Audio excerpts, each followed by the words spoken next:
Hi, I'm Nancy Drew. Since you can tell a lot about a person by where he or she lives, I thought I'd introduce myself by showing you my room. As you can see, I keep it pretty neat. Of course, I don't spend that much time in here. I always seem to be off solving mysteries. Anyway, here's my center of operations, my desk. Go ahead and poke around. If you want to know the particulars of how I do what I do, take a look at the book titled How to Be a Detective. It's real helpful, especially if you're new to the mystery-solving business. And be sure to check out my scrapbook. I put memorabilia from all my past cases in there. A lot of them were pretty dangerous and at times really scary. But don't say anything about that to my dad, okay? He worries about me enough as it is. And whatever you do, read what's in the file called Case File. That will tell you all about the mystery I'm about to try to solve. If you think you're ready to dive into that mystery, just click on the plane ticket and you'll be on your way.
In preparation for our landing, please make sure your seatbelt is securely fastened. Thank you. Taxi!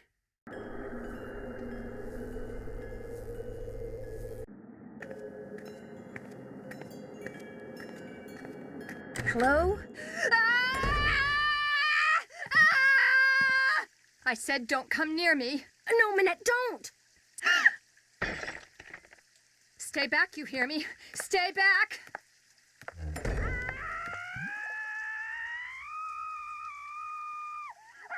Bonjour, vous êtes... are you Nancy? Yeah? I'm Heather McKay. Welcome! I'm so glad you're here. How was your flight?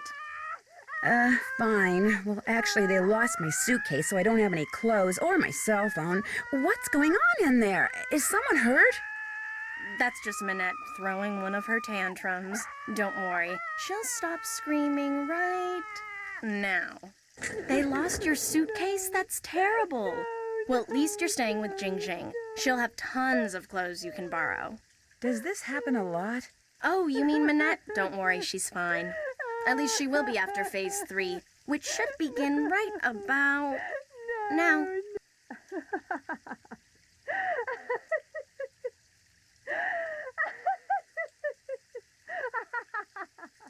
See, she uses this process that some shrink taught her to manage anger and frustration. First, she vents her rage for 10 seconds, then 6 seconds of sobs and tears, and finally, at least 4 seconds of robust laughter, all of which restores her positive flux. Huh? It's all very weird, but it works, and believe me, without it, she would be impossible to work for. With it, she's a mere nightmare to work for. Anyway, ready to get started? That depends.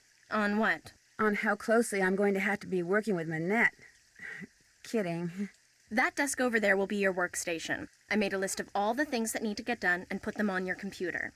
That's a Metro Pass. It'll let you ride the subway all over the city for free. Go ahead and take it. Answering the phone is your job. If you have any questions, just ask. Ask me, that is. Do not bother Minette. She's behind on her spring collection and is in danger of falling way behind on her couture projects. Why is she so far behind? She's been under a lot of stress lately. Heather? Yes? I hear voices. Who are you you out there? Nancy Drew, you know, from the States? Well, she's no good to me out there. Send her in. Yes, Minette. As soon as you feel up to it, she's right through that door. What do you mean by couture? High-fashion dresses and accessories that people have commissioned Minette to create. Needless to say, those people are très riche. In fact, she's designing the dress the First Lady will wear to the World Summit in November. Pretty cool, huh? I'll let you get back to work. Allez, bye-bye! Wonder what's under here. That's a project I'm working on. Well, supposed to be working on.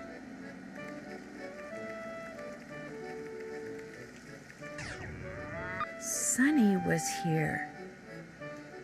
Pick up envelope from J.J. Ling. Pick up fabric photos from Dieter von Schwesterkrank. Deliver photos to Jean-Michel Traquenard. Fix plotter.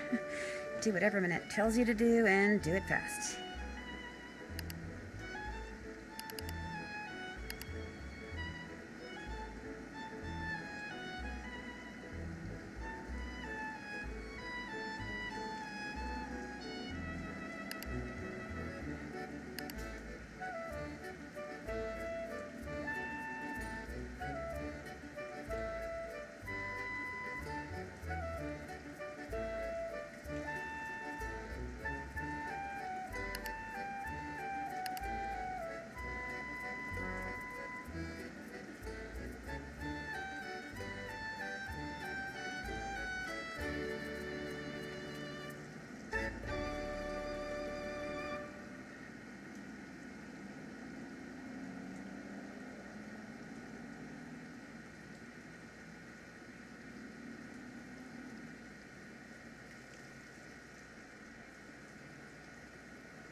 These doodles sure look familiar. Sonny. Sonny June did them. He must have been Minette's last assistant. Wow, that guy gets around.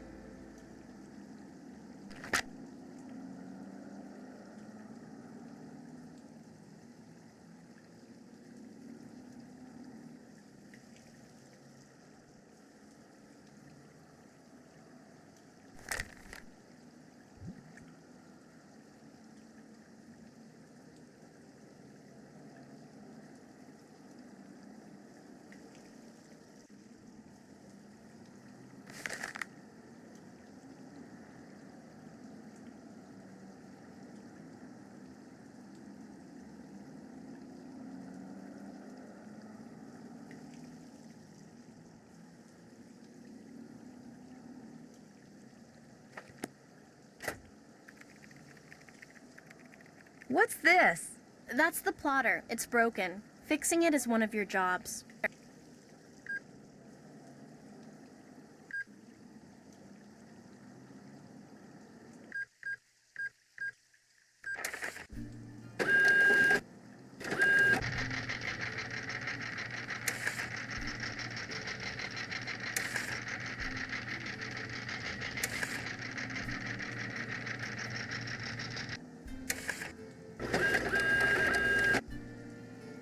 There.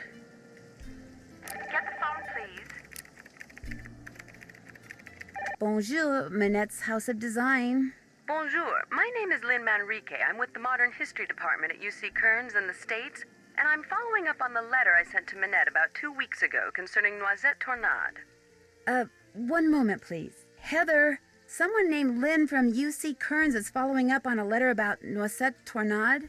Tell her we're sorry, but Minette is extremely busy and won't be able to get back to her for at least 6 weeks. I'm sorry, but I heard. Well, 6 weeks it is then. Thank you anyway.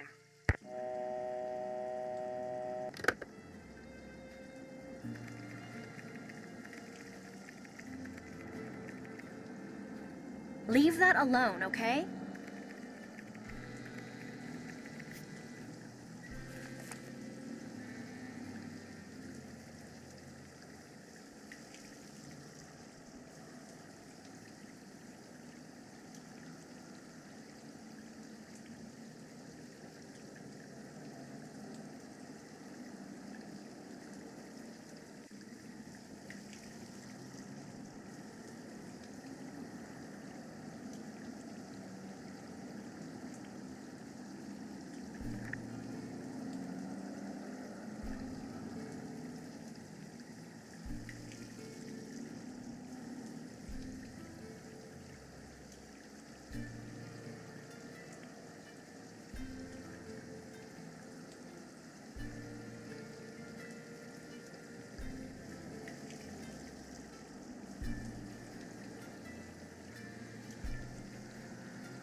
Well, there you are.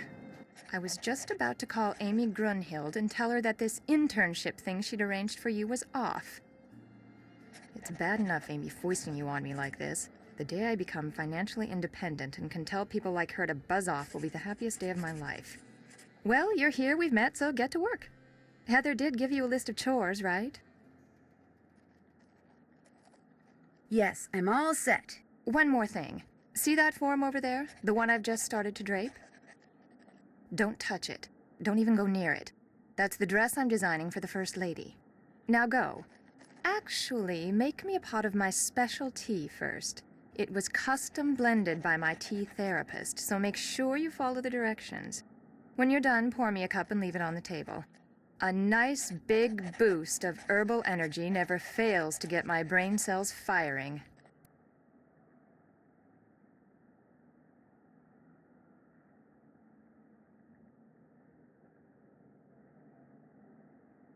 What happened to your wall?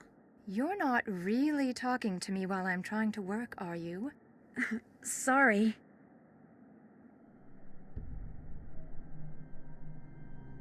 Oh, so rude, Minette.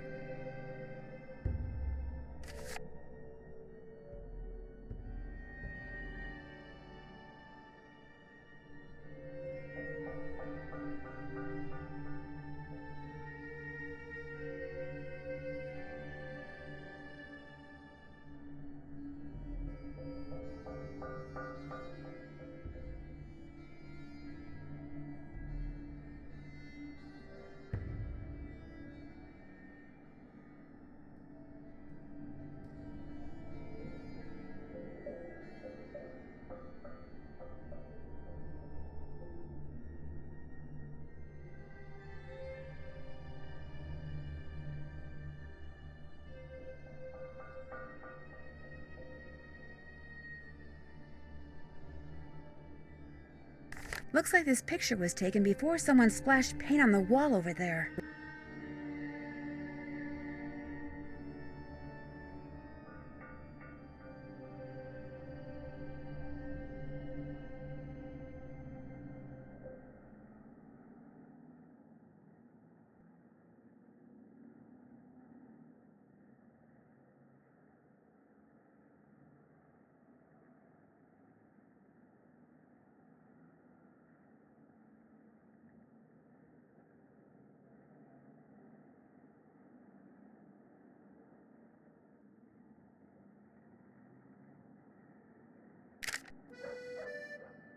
Let's see. To make Minette her tea, the first thing I should do is read these instructions. Then I should put whichever herbs the instructions say I need into this pot of boiling water.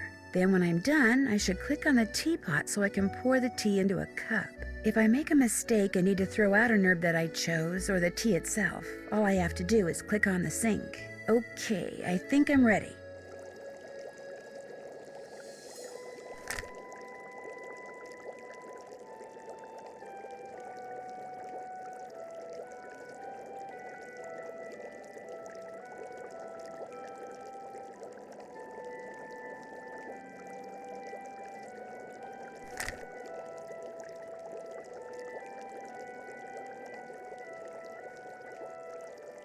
If Minette has had a temper tantrum in the last 14 days, and if she declares that blue is her favorite color on the day...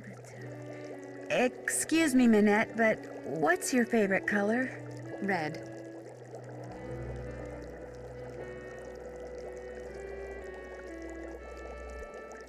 When asked to pick a number between 1 and 10, if Minette chooses an odd number on the day the tea is to be consumed... Minette, could you please pick a number between 1 and 10? 10.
All done.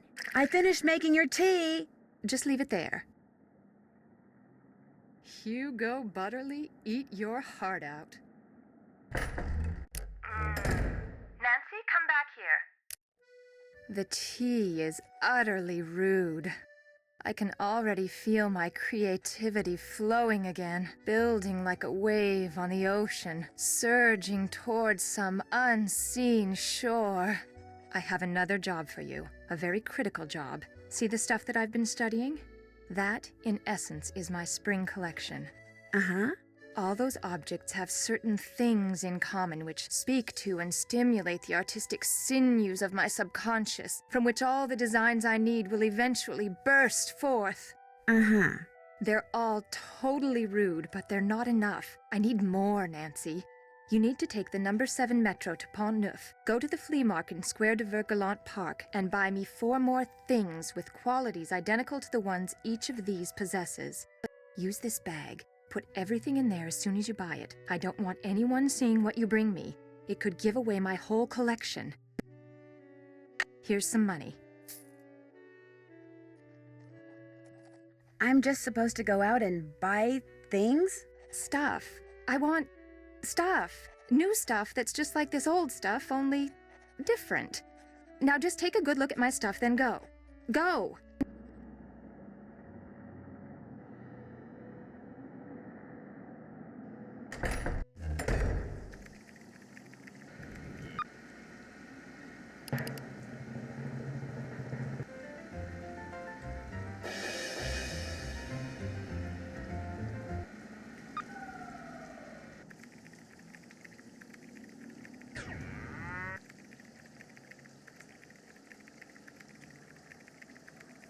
Forget something? Has this windmill or moulin always been a fashion design studio?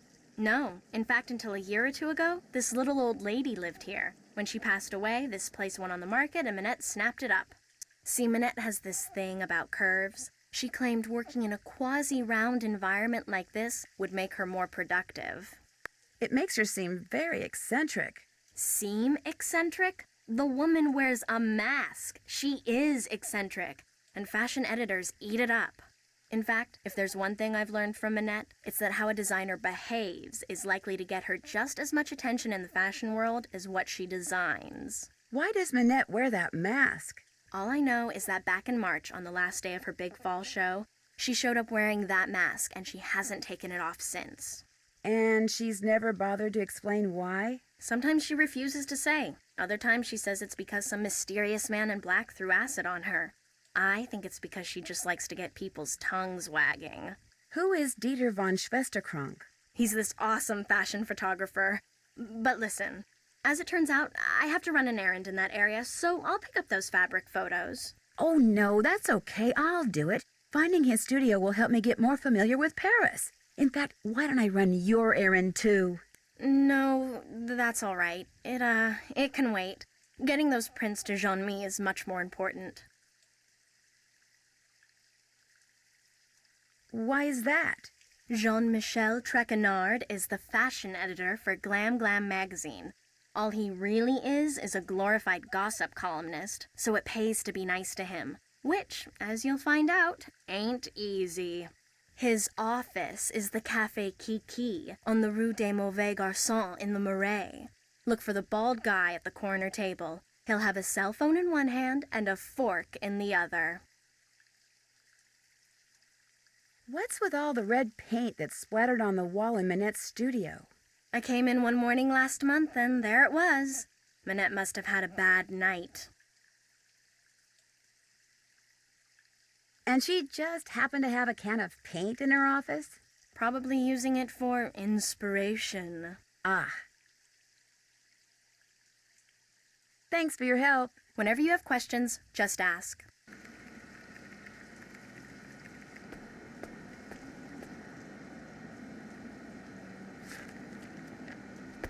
There's something on the floor here. Looks like someone slipped it under the door. It's for Minette.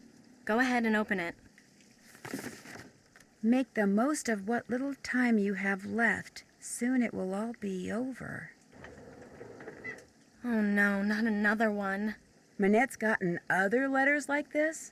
Letters, phone calls. They started sometime in April, then they stopped, then they started up again in July. And last month, someone sent Minette dead flowers every day for a week. She locks the letters up in her Dodo Box over there in order to neutralize them. Should I give this letter to Minette? Just put it in the Dodo Box. How do you open this thing? You don't. There's a lock on it, but Minette is convinced that if she opens it, all the wickedness in there will escape and wreak havoc. In fact, don't say anything to her about that letter. It'll just upset her. And if she falls any further behind, she'll have to cancel her show next month. And if that happens, she may as well cancel her career. I'll let you get back to work. Allez, bye-bye.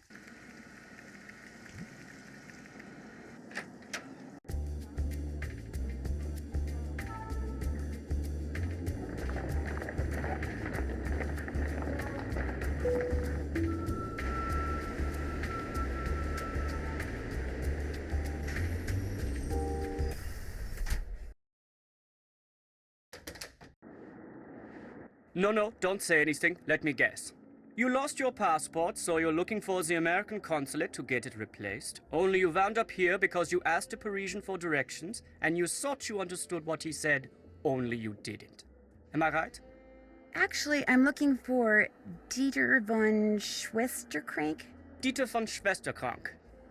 Please don't tell me you're a would-be model who thinks her career would take off if only I would photograph her.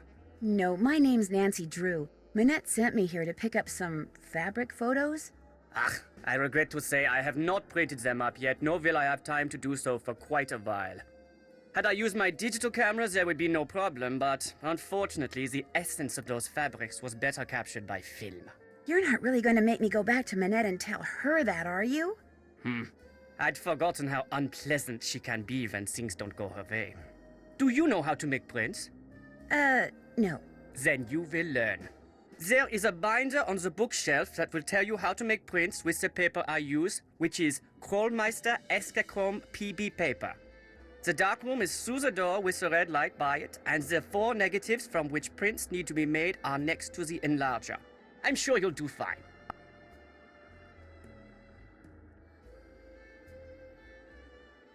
What's this? That's just a toy I made when I was a boy. Go ahead and play with it if you want. I still do.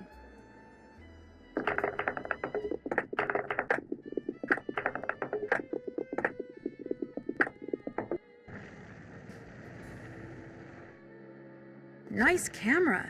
Is it digital? Yes, very high res though. Very limited capacity.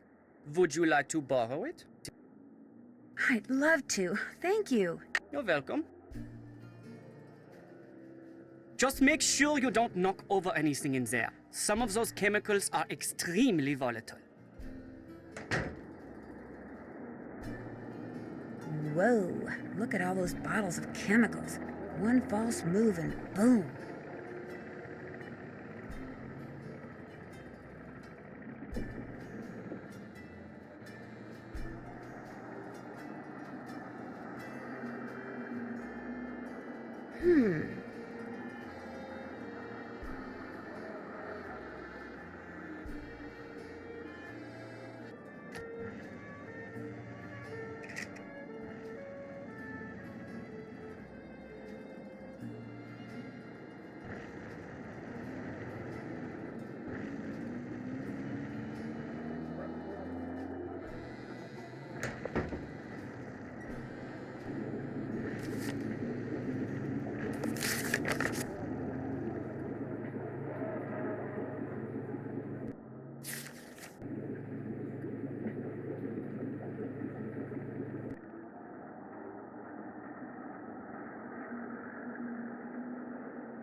Enlarger, negatives, developer, stop bath, fixer. May I take this binder into the darkroom with me? Leave it in here, please. If you take it in there, you might spill something on it.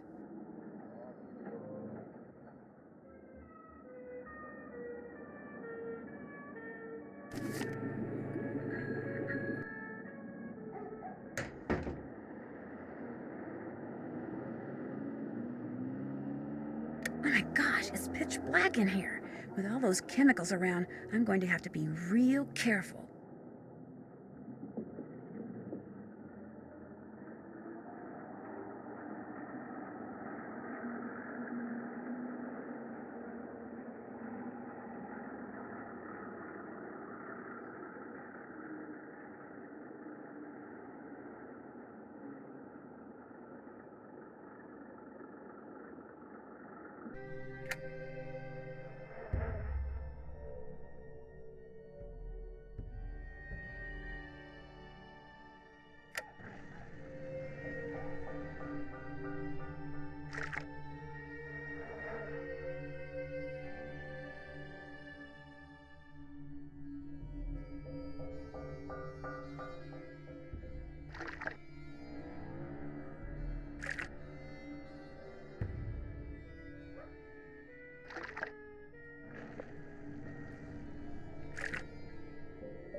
There, all done. 1 down, 3 to go. It's a picture of fabric, all right.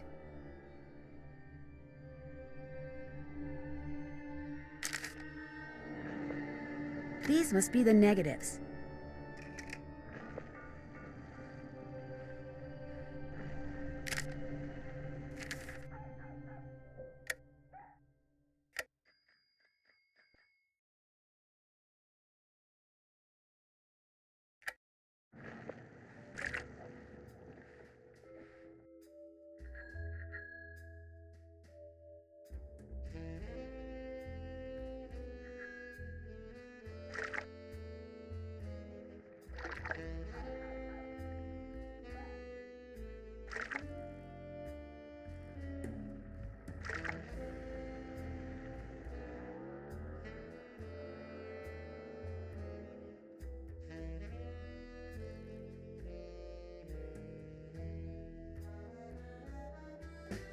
There, all done. Finished another one. Looks like fabric to me.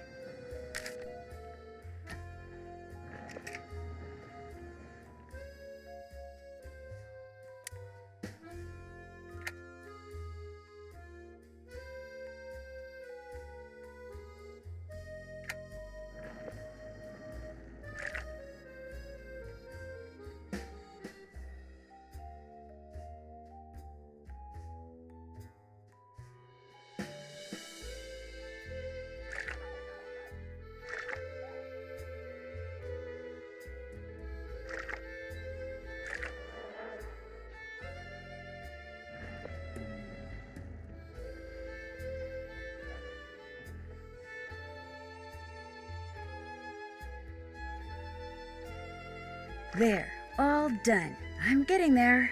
Beautiful. Not very interesting, but beautiful.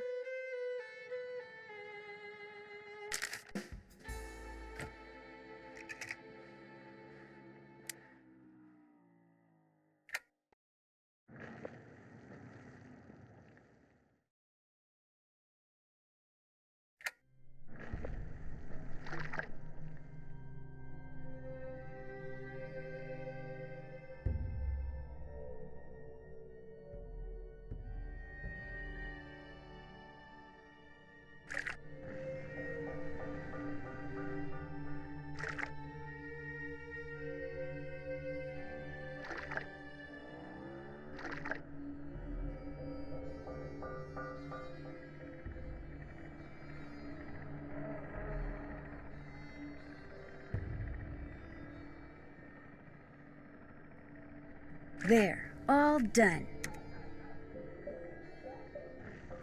There, I'll just put them in an envelope and I'll be all set.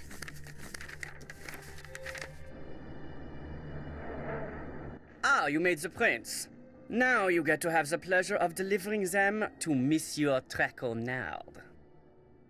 It sounds like you don't like him. He's a conceited nixnut who thinks far too highly of himself and far too little of everyone else to do his job fairly. Heather didn't seem to like him very much either. I refuse to bow and scrape when I'm in his presence, and he resents me for it. He's not used to that. You see, most people are so afraid he'll write something bad about them that as far as they're concerned, whatever Jean-Mi wants, Jean-Mi gets, no questions asked. Why does Jean-Mi need those prints? Heather said that he wants to use them to illustrate an upcoming story about modern fabrics. What's your opinion of Minette's assistant, Heather McKay? Heather's a bright girl. Her crush on me is unfortunate, but I can handle it. She has a crush on you? It's obvious to me that she does. Dealing with models the way I do day in and day out, I've gotten pretty good at knowing what women are thinking and feeling. Does Heather know that you know?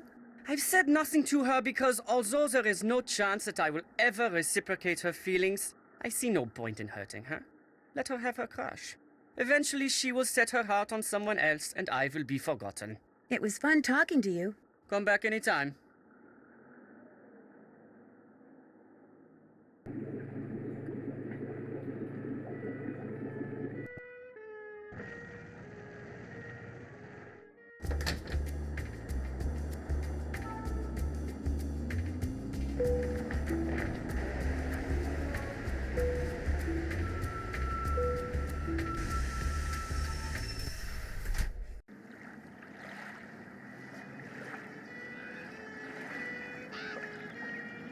to the memory of the French fighters.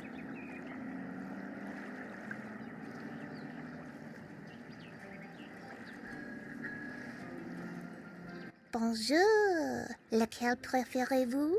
Parlez-vous anglais? If you buy, I speak whatever you like. I see you over there at the monument with the cross of Lorraine. You are a tourist? Actually, I have a job here in Paris, but it's only temporary, so I guess I'm kind of a tourist. Tourists are good. I welcome tourists. I am Malika. I sell fine things from around the world. The others who sell here, they sell things which they pry from the muck of their basements. You see something you like? Well, how much are you selling the green rings for? They are green magic rings. They cost 15 euros. Too much. 4 euros is more like it. Voila. What else do you like? Guess I'm just not in a buying mood. When you come back, maybe then I have what you like. I'll remember that. Merci. Au revoir.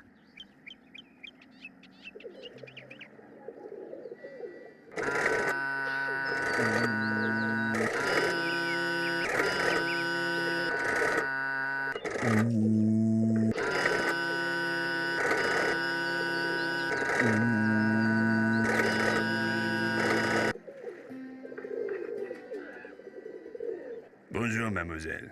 Monsieur Marchand, à votre service. Bonjour, Monsieur Marchand. American tourist? Sort of. Is that okay? I like Americans. They are smart. I sell good stuff and they can tell. So, what are you going to buy? Well, what's in here? A movie?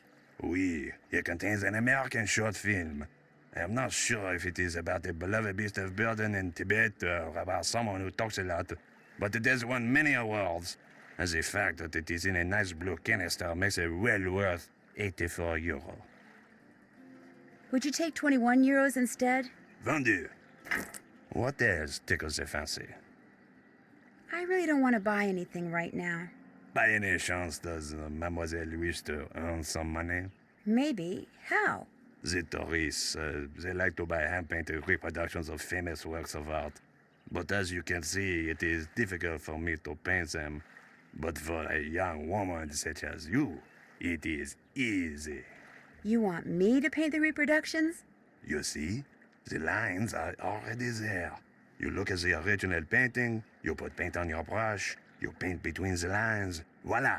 A painting which the tourists will gobble up. And I pay you 15 euro for each one you complete. Do you wish to start now? If you don't mind. But of course.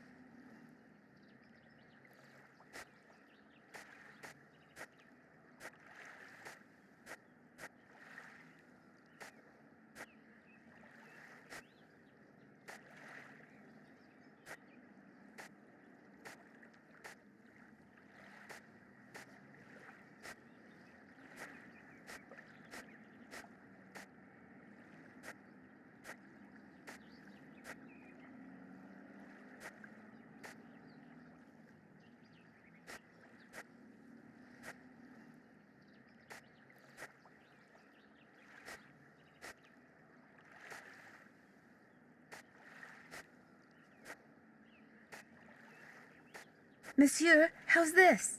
Magnifique! You have done excellent work. And for that, I reward you. Do you wish to paint another?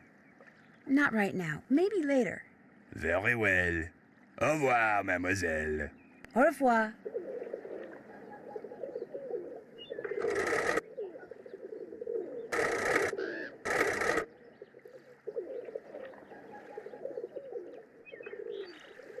Bonjour, mademoiselle.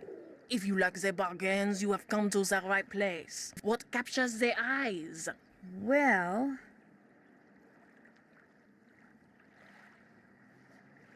Does this cost very much? The traffic cone is one of my favorites. So colorful and so useful. With it, I myself learned to park my car parallel, and I ask only 10 euro for it. It's just a little cone.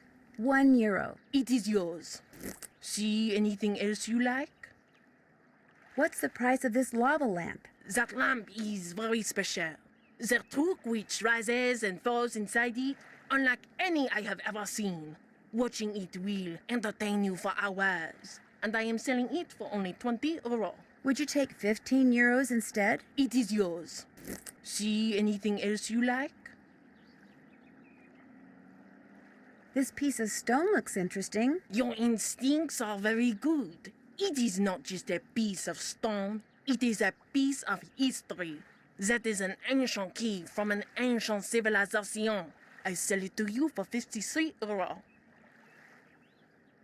I don't think I want it after all. See anything else you like? Actually, I don't see anything else. Here, new things come and old things go all the time. You must come back. I might just do that. Au revoir. Au revoir, mademoiselle.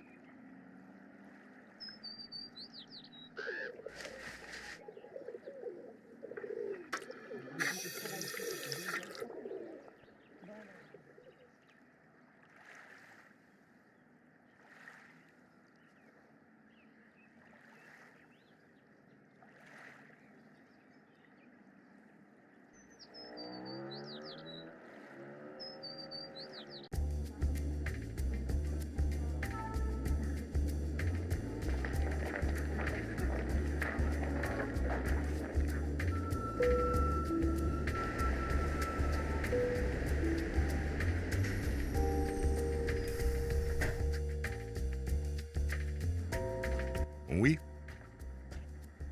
I'm sorry to bother you, but are you Jean-Michel Traquenard? Not Traquenard. It is Jean-Michel Traquenard. Jean-Michel Traquenard. Traquenard! Traquenard! Traquenard. Enough! What can I do for you, mademoiselle? Drew. Nancy Drew. I've just started working for Minette as an assistant. Oh? What happened to Ezer? I'm not sure what you mean. Ezer Mickey. Huh? Oh, Heather McKay. No, Heather still works for Minette. I'm kind of working for both of them. Our Lady of the Mask has fired 3 assistants in the past 5 months. I hope you are not next. In fact, that Ezer has managed to avoid the axe for this long is truly remarkable. Here, I'm supposed to give these photos to you. They came straight from Dieter von Schwesterkrank's Darkroom. I printed them up myself. You are quite doué as a photo developer. Bravo for you, Nancy Drew. Merci. I was afraid Ezer had forgotten. So, you had the pleasure of meeting Herr von Schwesterkrank, eh? It sounds like you don't like him. Not like Dieter? C'est impossible. Dieter is a very enterprising young man, which in most cases is good, but when arrogance enters the picture, pff. So, do you, like Ezer, hope to leave your mark on the world of couture? I have no desire to design wild and crazy dresses, if that's what you mean. Then you are an intelligent young lady, Nancy. In the world of couture, a single creation worn by someone famous to a high-profile event, such a dress can be worth a fortune in publicity, which makes it a desperately competitive world. A dog-eat-dog world. A world where bad things can and do happen to good people. You must order something. I insist. La carte, s'il vous plaît. Oh, but I'm really not hungry. Mademoiselle. Thank you. I mean, merci. Order anything you want. Everything here is superb. And Henri, he is the best waiter in all of France. Well, in that case...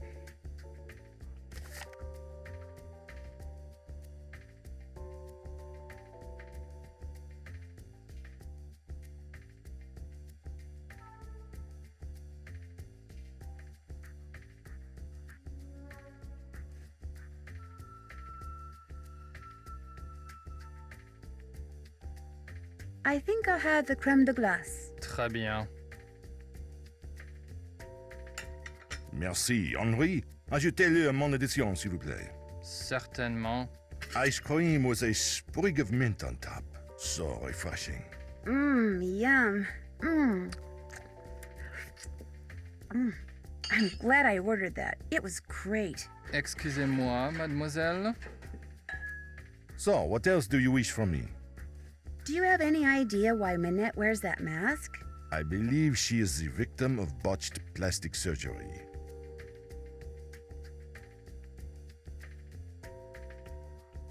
Do you have proof? No, but I tell you this, Nancy.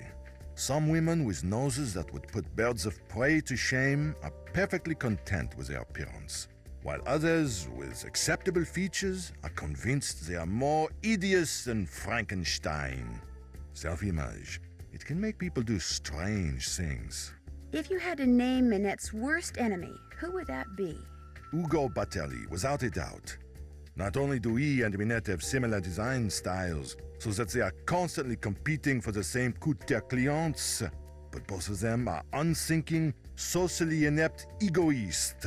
It is a rare week that goes by without one of them insulting the other. Has it ever gone beyond words? Not to my knowledge. You ask very curious questions, Mademoiselle Drew. They make me think you know more than you are saying. And as a member of the press, I'm not sure that I like that. Do you have a real office somewhere? When I'm writing my column, I go to my office at Glam Glam. When I'm researching my column, I come here. I have my telephone, which can do everything save sing the Marseillaise, good food, and a chair for whomever stops by. How can I contact this Hugo Butterly person?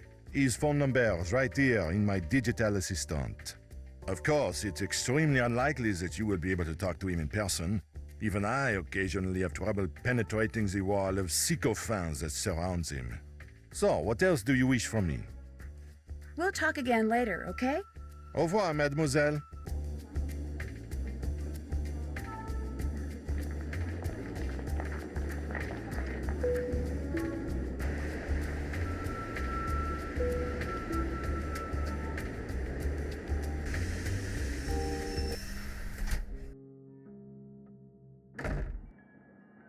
Come in, set your things down and come on over here. Hi, JJ Ling. I'd shake your hand, but I get flour all over you. Oh, and Heather called and told me about your luggage. No worries. I have plenty of clothes in every size imaginable. Your bedroom's down that hall. The airline lost my luggage once, told me it was gone for good and paid me $100. Then 5 years later, my suitcase shows up on my doorstep. And a bill for the $100 they'd paid me. Plus interest. It showed up 5 years later. What? You don't believe me? Actually, no. Ooh, you're honest, you're smart. You and I are gonna get along great, Nancy Drew. You were right not to believe me. I made it up. See, to be a good model, you kind of have to be a good actress, too. So sometimes I make things up, just for practice. Just to see if I can get people to believe me. Doesn't that make people kind of mad? Some people, yeah. But I don't do it to be mean. And it's not like I'm hurting anybody. I'm just being creative. I've got some people convinced that I won the lottery and am actually a millionaire. It's kind of fun. You like chocolate chip cookies? I love chocolate chip cookies. So do I. And the nice thing is, I'm about 3 pounds shy of being the perfect size 12 that I need to be for Minette. I have a very high metabolism. So, I make cookies, I eat cookies, and since you're here, I share cookies. Why does Minette want you to be a size 12? Contractually, I have to be a size 12. See, Minette is into curves, so she designs clothes for full-figured curvy women. Because I signed on to be a fitting model, I have to maintain the ideal size 12 weight and shape. What's a fitting model? A fitting model puts on samples from a designer's latest line, so the designer can create each piece on a real live person instead of a dress form. It's not very exciting. In fact, it's totally boring. Plus, you're always getting stabbed with pins. But it pays the bills. Does anyone else live here? Nope, it's just me. And you now. Managed to get a short-term lease. Soon as I'm done being Minette's fitting model, I am out of here. Can you think of anyone who might be out to get Minette? Well, Dieter, obviously. Dieter von Schwesterkrank? He and Minette went out for about 6 months. Then all of a sudden, last April, Minette dumped him. Just tossed him aside like last month's edition of Vogue. Do you know why she broke it off? No idea. Although I suspect it has something to do with the fact that Dieter lets his pet boa constrictor run loose in that photographic studio of his. There's a snake in his studio? That's what I said. Don't you believe me? Nice try, JJ. This time I'm telling the truth. Dieter really does keep a snake in his studio. Hardly anybody knows about it. I think it may be illegal. If you happen to be in there, be careful. Heather wants me to pick up an envelope from you. Oh yeah, it's right over there. Heather needed a bunch of personal information so they can pay me, but I refused to give it out over the phone. I'm real paranoid about that sort of stuff. Don't ask me why, I just am. Go ahead and take it to her. Guess I'll be running along. Take care.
Empty.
Hello? Hey, Joe, it's Nancy. Nancy? As in Drew? I thought you were in France. I am in France. Frank, pick up the phone down there. It's Nancy Drew calling from France. Everything okay? Everything's great. Hey, Nancy. Hi, Frank. Whoa, you sound out of breath. Not out of breath, out of shape. Me? Hey, you're the one who's been taking a break for the last 2 hours. Break from what? Carrying furniture upstairs. Carpet layers are coming to redo the basement tomorrow, so we gotta get everything out. And I use the term we loosely. Hey, I'm pacing myself here. You're in the kitchen eating jelly donuts, aren't you? Not anymore. I'm calling you from the apartment where I'll be living while I'm here. Is it nice? It's great. It's in the Latin Quarter. I didn't tell you guys, did I? Tell us what? Who my roommate is. Is it somebody we know? Jing Jing Ling. Jing Jing Ling? The model? You're rooming with J.J. Ling, the famous Australian model? Yep. You're not talking about me, are you? Oh my gosh, that was her? That was J.J. Ling? Joe, just calm down. I'm calm. I'm very calm. I am completely calm. The heck you are. Now sit down. You're hyperventilating. I finally met Minette. So what's she like? Very temperamental. It's like working around dynamite. One false move and she goes off. And I mean she goes off. Is she talented? I guess so. She's in the process of designing a dress for the First Lady. Of the United States? That's pretty cool. Unless something goes wrong and Minette loses it. If that happens, it could turn into an international incident. Minette's studio is something else. Before you left, you mentioned it was an old windmill or something? Right. It's in an old moulin. That's French for windmill. Like that cabaret, the Moulin Rouge. Exactly. And like the Moulin Rouge, Minette's windmill is in the section of Paris called Montmartre. The outer office looks like any other modern office, but Minette's studio, which is inside the moulin itself, is very old and funky. How long has she been there? Only about a year or so, long enough for her to throw paint all over the wall in a fit of anger. She throws paint? Among other things. Yikes. Parts of Paris are real quaint, like you can buy stuff from these vendors in the park, but if you want to get a good deal, you have to haggle with them. Sounds like fun. Sounds like a pain. Oh, Frank, where's your spirit of free enterprise? What kind of stuff do they have, Nancy? Everything imaginable. It's like a garage sale, only in a park. I love garage sales. I hate garage sales. Plus, their inventory is always changing, so people keep going back to them just to see what new stuff they have. I wish haggling was common in this country. There's nothing better than feeling like you've gotten yourself a really good deal on something. And when somebody rips you off? Nobody rips me off, Frank. Okay, except for that bogus concert ticket I bought from Gerald, the budding juvenile delinquent Higginbotham in junior high school. But I was young then, very young. I'll let you go. Don't be a stranger. Take care.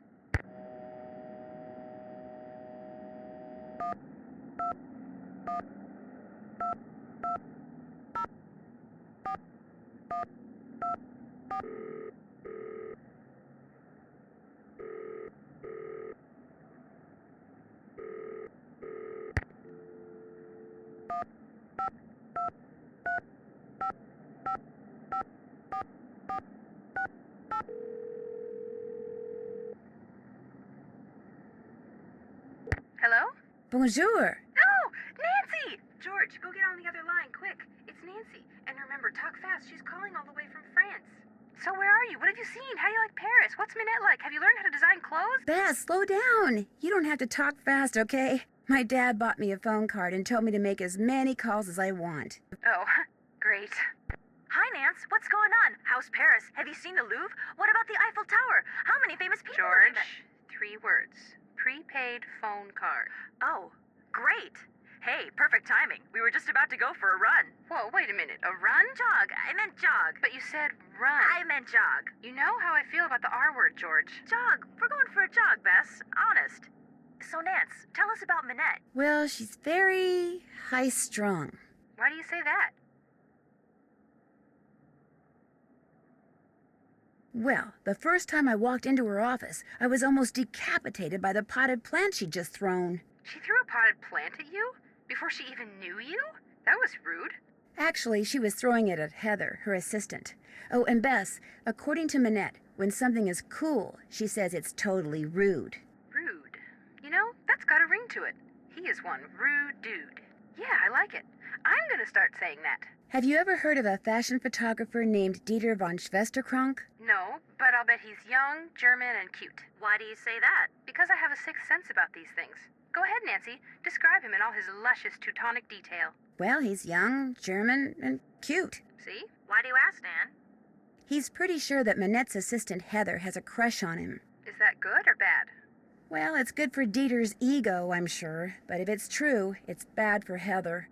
He couldn't care less about her. He'd better be careful, or her crush could turn into something a little less harmless. I had to deliver some prints to this fashion editor named Jean-Michel Traquenard. What's he like? Bald, heavy-set, and approaching middle age. That's right, Bess. How'd you know? I told you, I have a sixth sense about these things. More likely it has something to do with all those fashion magazines you're constantly reading. I hardly ever read fashion magazines. Do you ever read Glam Glam? Ooh, I love Glam Glam. Well, that's the one he writes for. See? You probably saw his picture in there once and filed it away in your subconscious. Oh. How come my subconscious never seems to file away anything practical? Anyway, when it comes to the Paris fashion scene, this Traquenard guy pretty much knows everything and everyone. So he's pretty helpful? Mostly he's pretty arrogant. Well, anybody who does business out of a cafe can't be all bad. He does business out of a cafe? Yeah, Nancy just said that, didn't you? No. Your subconscious strikes again. Dang, am I good or what? Someone has been sending Minette threatening letters. You mean someone's been threatening her life? Well, not in so many words. I've only seen one of the letters she's gotten, and it was just kind of vaguely threatening. The end is near, that sort of thing. Do you think the threats are what's causing Minette to act so bizarrely? Or is her bizarre behavior the reason why she's been getting threats? Good questions, and there's only one way to answer them. Find out who sent those letters. Just be careful, Nancy, or you might start getting threatening letters. You should see how cool, calm, and collected Minette's assistant Heather is, even when Minette is totally wigging out. I don't get it. I mean, how could anyone work for a woman who goes around wearing a mask all the time?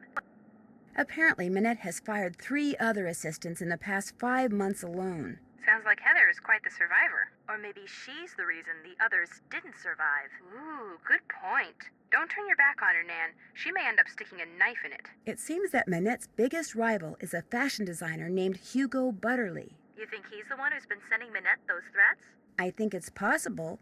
I love his stuff. I can't afford it, of course, but I tried a Butterly on once, and I gotta tell you guys, I look très gorgeous. Guess I should get back to work. Bye-bye. Soyez prudent.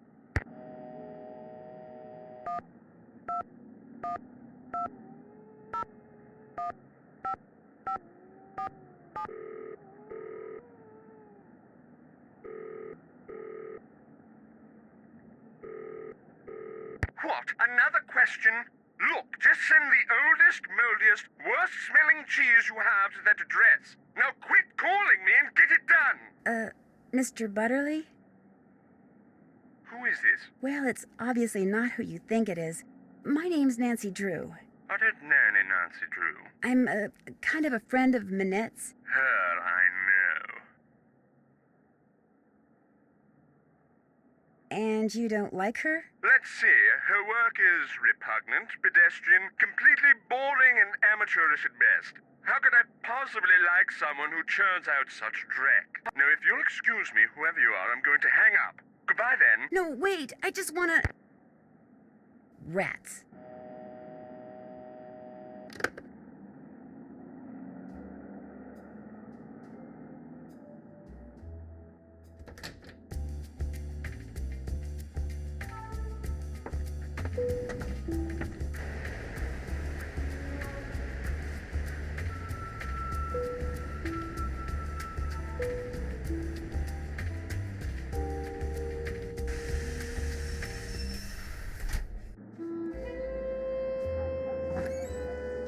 Get the phone, please.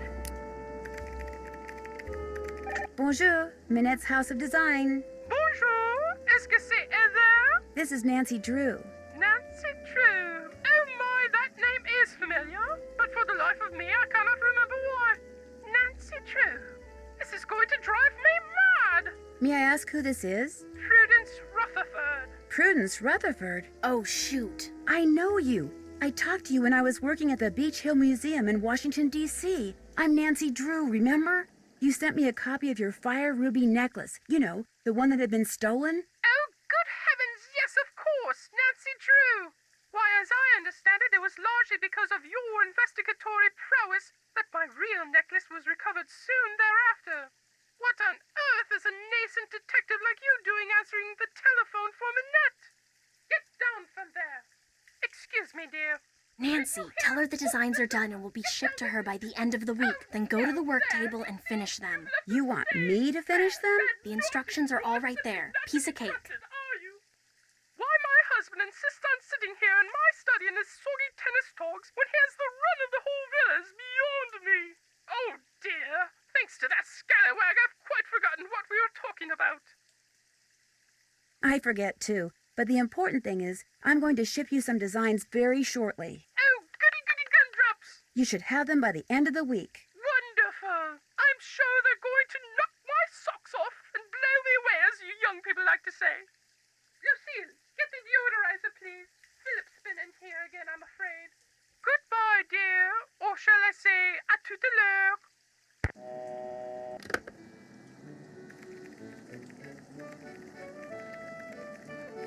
Are the designs I'm supposed to finish for Prudence Rutherford under here? You got it.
First thing I need to do is flip up this plastic sheet.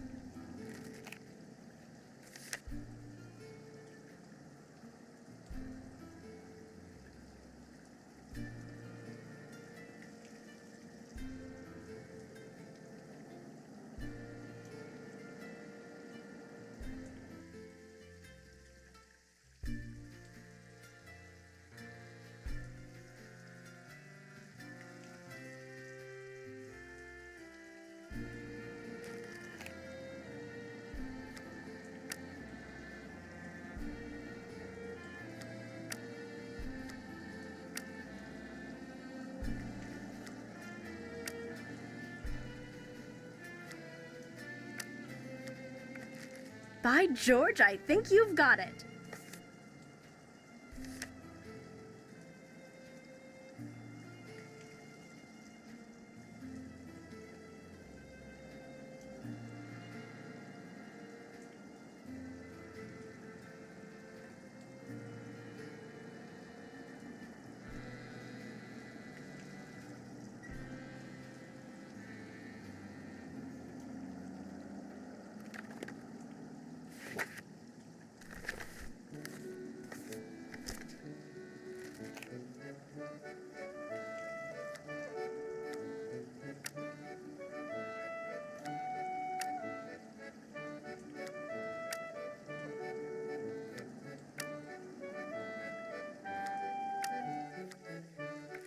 Good job.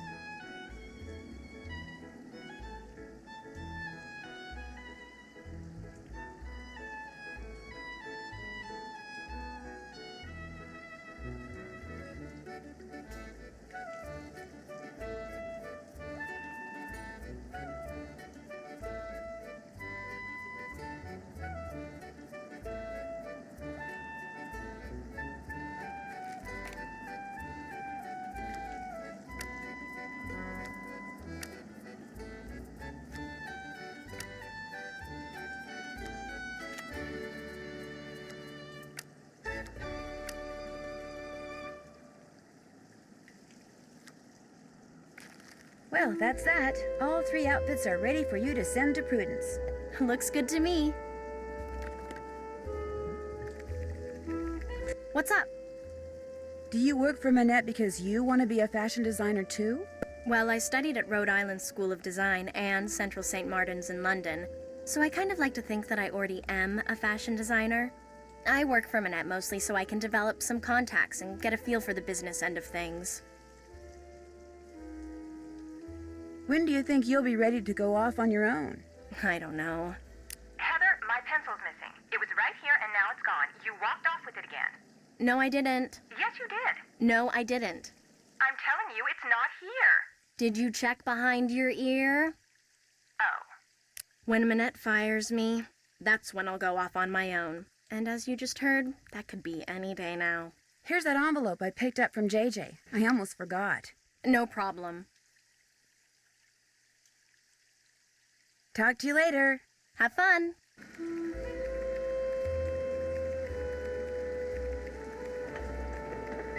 If you need to talk to Minette, good luck. She's playing that ridiculous online game she's obsessed with and refuses to do anything else until she gets the highest score. It is so aggravating. Minette! Minette! Hello, Minette! Shh!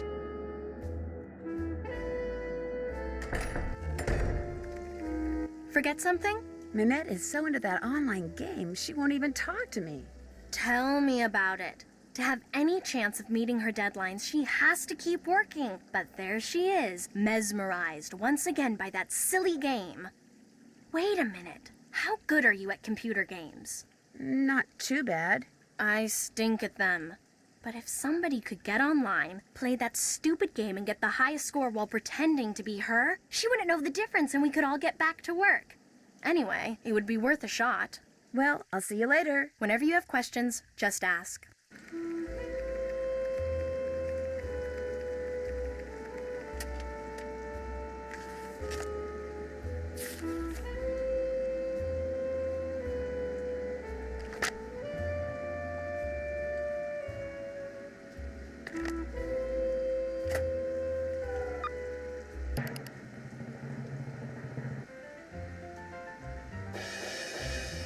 Do you happen to know what Minette's login is? I'm afraid I have no idea.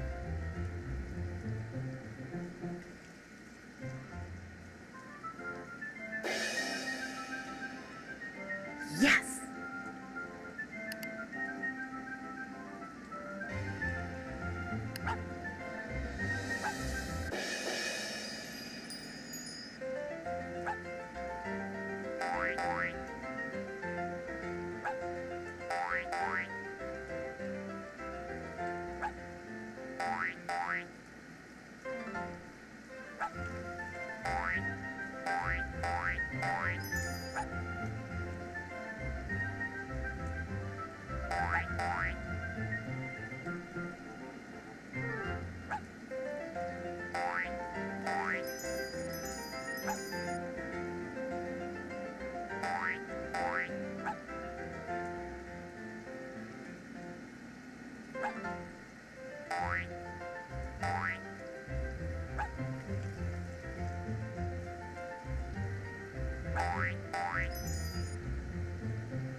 All right.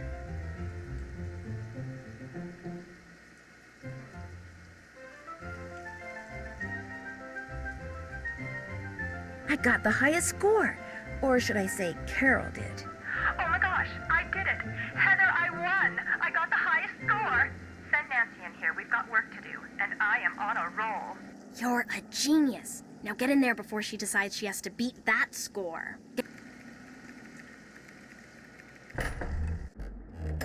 Ah, you have some stuff for me. Let's see it. How absolutely positively rude. The lava lamp, the rings, the canister, the cone. They're perfect. I adore them all. Now go away, I have work to do. Interesting material.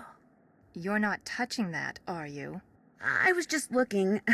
What kind of material is this? It's a brand new blend. Doesn't even have a name yet. Don't you have work to do? Just curious. Heather, where is JJ? I told you, she's not answering her phone. Heather, I don't want excuses. I want JJ now. Nancy? It seems that Minette has finally thought up all the designs she needs for her spring collection. But instead of putting them down on paper, like a normal designer, she insists on creating them on a live model. Hence her sudden, desperate need for JJ. Say no more. I'll go get her. Heather, I don't want excuses. I want JJ now. Go like the wind.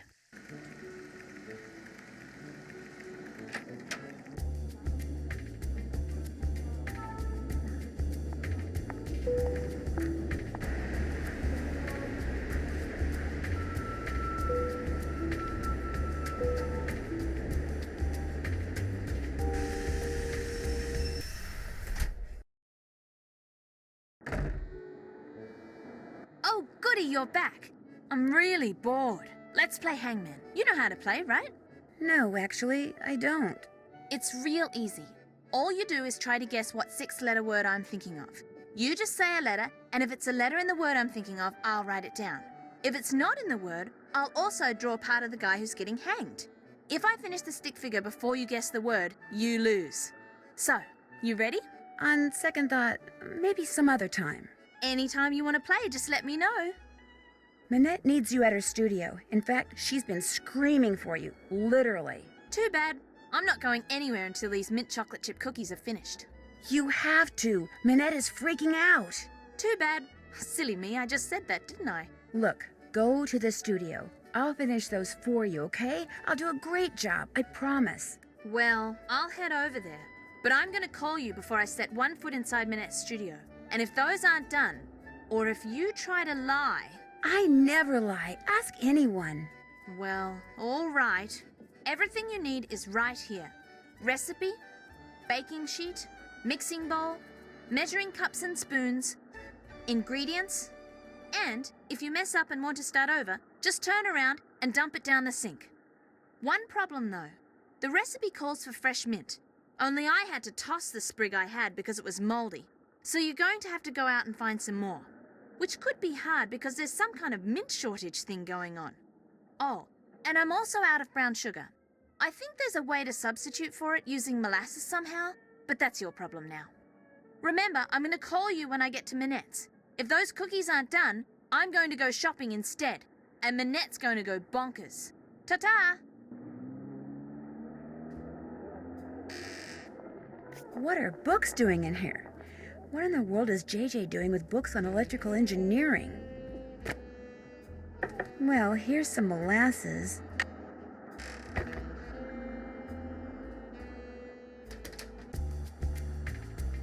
Uh-oh. Dad made me promise not to go anywhere by myself after dark. This'll have to wait until tomorrow.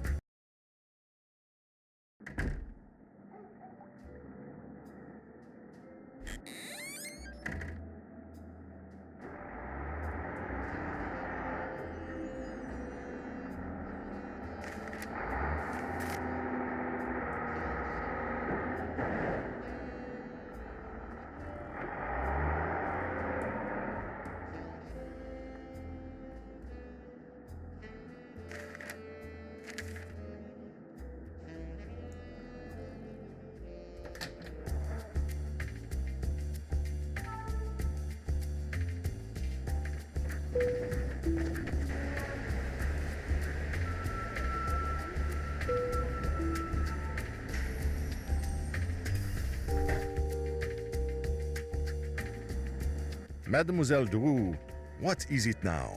Do you think I could order something? But of course. You, however, will have to pay this time. That's fine. Le count, s'il vous plaît. May I please have the crème de glace? Oui, mademoiselle. Ça fait 5 euros. That will be 5 euros. Money well spent, I hope. I need to take that mint so I can make those cookies for JJ. I think I'll save the mint for later. As you wish. As we say in the U.S., Excusez-moi, mademoiselle. So, what else do you wish from me? It was a pleasure talking to you. Au revoir, mademoiselle.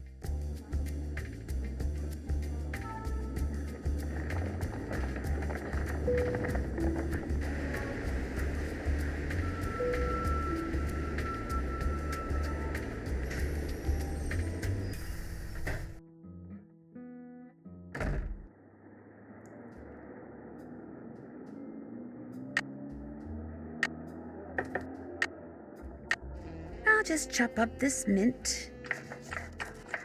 There, I'm ready to start cooking.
Must be the mint that makes their edges turn up like that. I'll just cool the cookies off on this rack and I'll be all done. Hello? Well, are they done? They sure are. Describe them. Describe them? Describe them. I've made them before, so I'll know you're lying if you fail to mention the one thing that makes them different from other cookies. Well, their edges curl upwards? Bingo! Nice going. Because of you, Minette is about to become a very happy camper.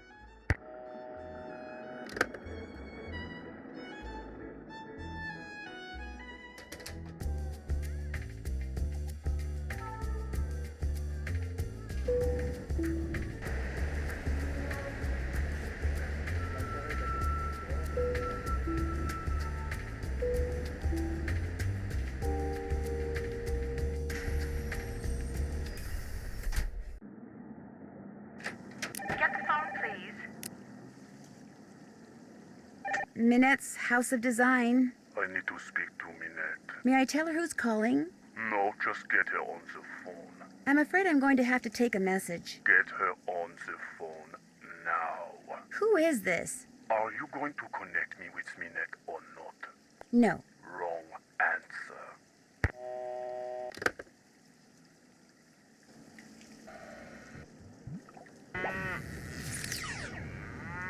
A stuffed parrot?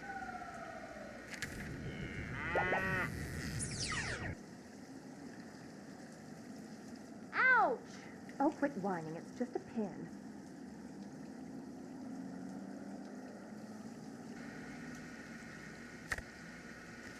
Cool.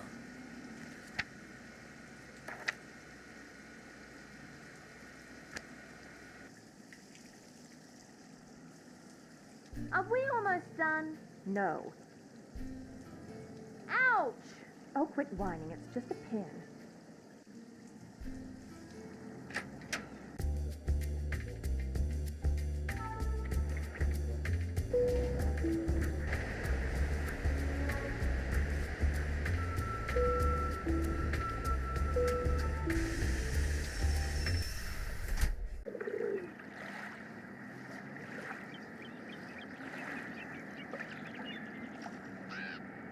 Bonjour. I have many new things, you see? Wow, you sure do. You are sure to find something you like.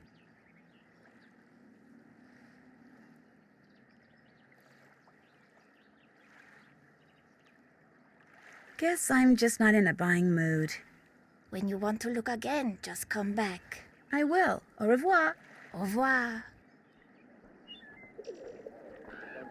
That looks like Dieter. Wonder what he's doing. Hey, Dieter! Hi! No, wait! Dieter! Dieter! What did he run away for? That was weird. Looks like he left something on the bench. These must have fallen out of his pocket. Noisette Tornade. That's the woman who that historian was calling about. Why would Dieter be carrying this around?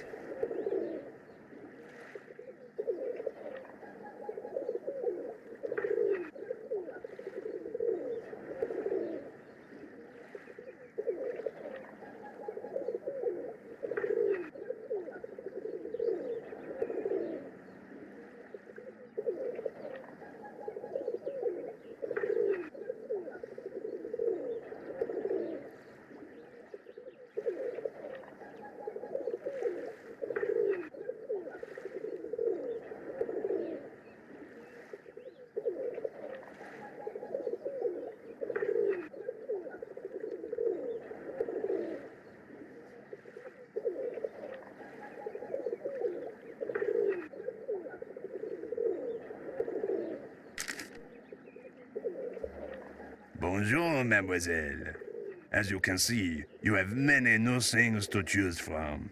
What intrigues you? Well, let's see. Is this parrot very expensive? The price is very reasonable. 20 euro. I'll give you €1 for it. Vendu. What else tickles the fancy? What is this thing? I have been told that it is probably a decoder used by those who resisted the German occupation of World War II. Really? How much do you want for it? Nothing. It is not for sale. It is a piece of history. I have it only as an eye catcher. But you're a businessman. You must be willing to part with it for something. I will trade you one piece of history for another.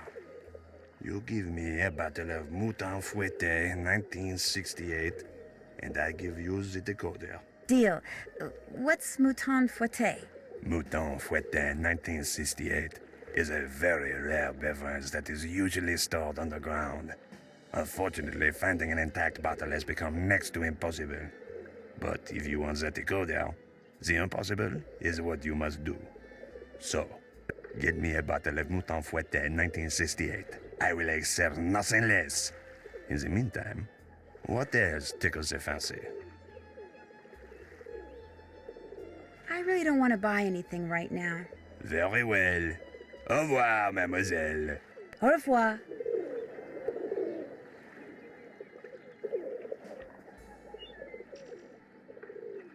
Bonjour, mademoiselle. You were wise to return. I have many new things. You see? Yes, you do. I could use a French-English dictionary. How much? This is the best French-English dictionary you can buy in all of Paris. Not too big, simple to use, hundreds and hundreds of words. I practically give it to you for 30 euro. How about 23 euros? It is yours. What else appeals to you? Actually, I'm not interested in buying anything right now. Then you will just have to come back. I might just do that. Bye. Au revoir.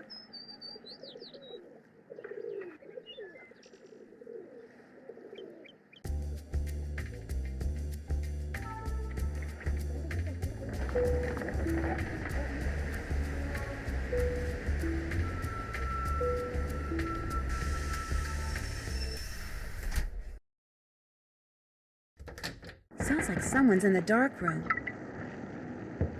Mr. von Schwesterkrank? Are you in there? Who's there? Nancy Drew.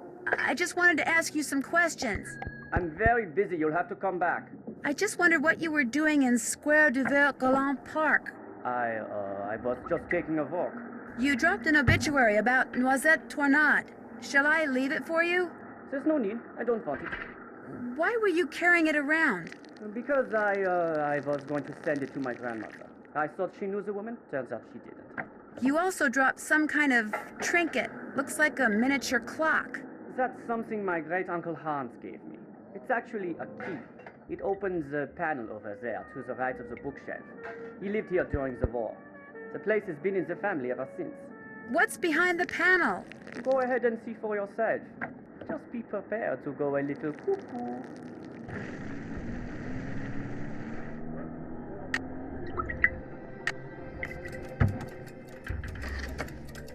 What's up with this?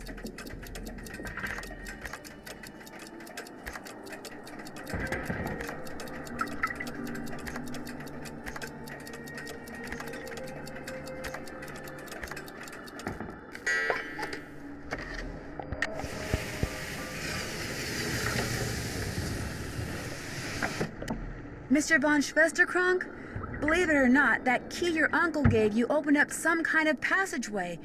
Is it okay if I see where it goes? A passageway?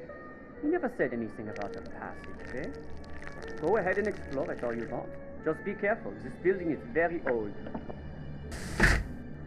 Bonjour, madame.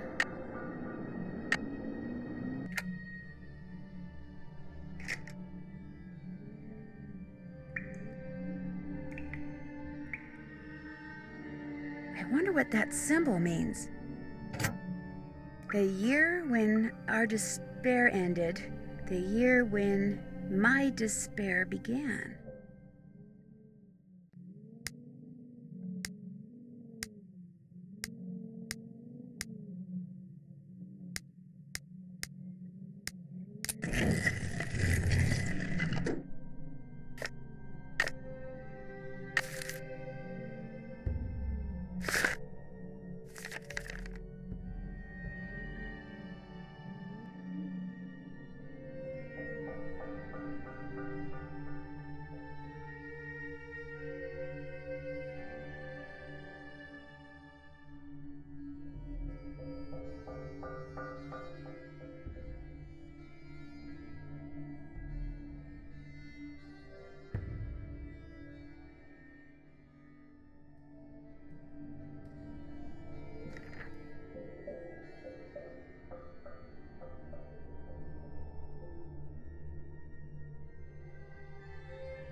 Now what? You have to get them out of there! Who? What happened? This little box came from me, and when I opened it, all these bugs came pouring out. They're all over the place in there. You have to get them out before they lay eggs or something. Maybe you should just call an exterminator. No! Nothing good ever comes from killing things. Just go in there and put them back in the box they came in. Carefully. Don't kill any of them. And if I were to refuse? You'd be fired. Right. Yuck. That must be the box they came in.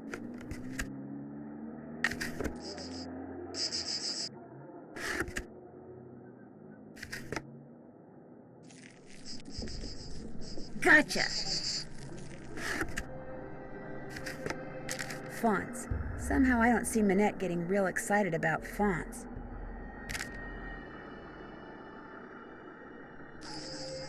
Playtime's over, little guy. Or girl.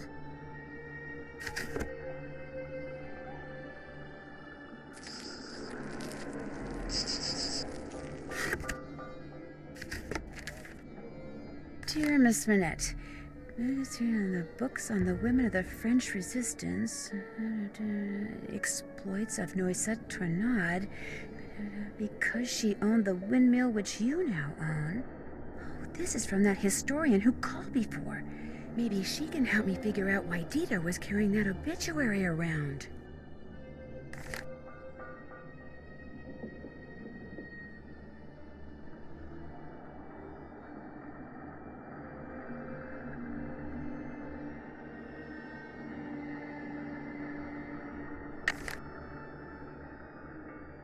This fabric is so strange. It's soft and metallic all at the same time.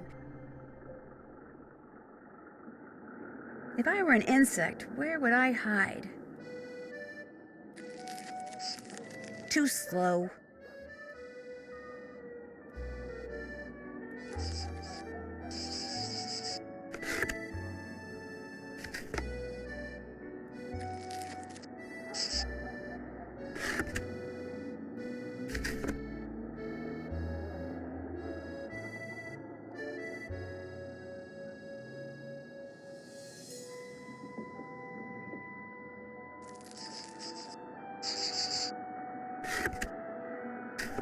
I wonder if the symbols on these discs have something to do with the dials on the M380 decoder that Noisette Tornade used.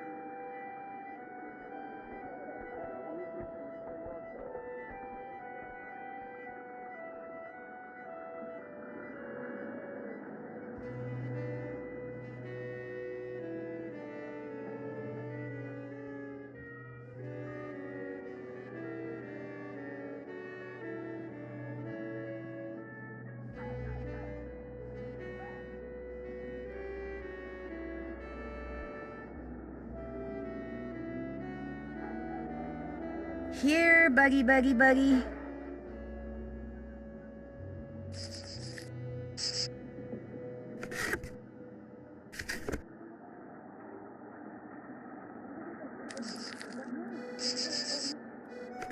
There, that has got to be the last bug. The stone discs in this picture could have something to do with the M380 decoder Noisette Tornade used. This picture looks like it was cropped. I wonder if Monsieur Traquenard still has the original. Minette named her favorite dress form Carol. Okay.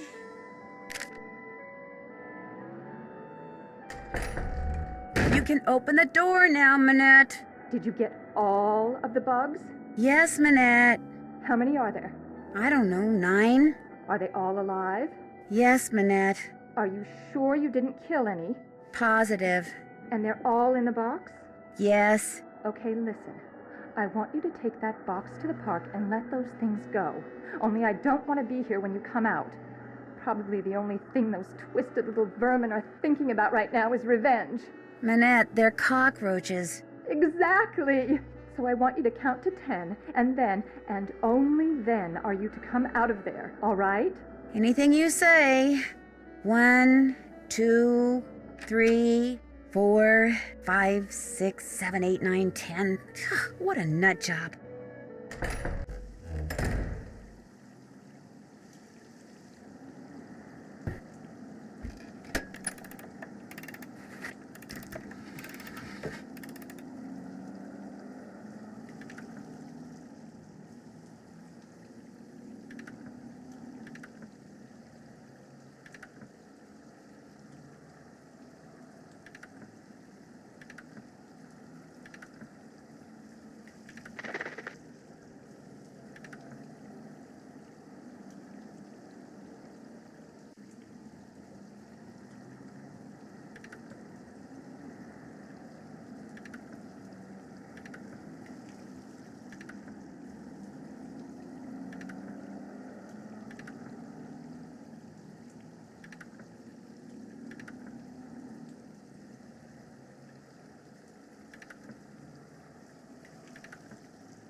Wait a minute.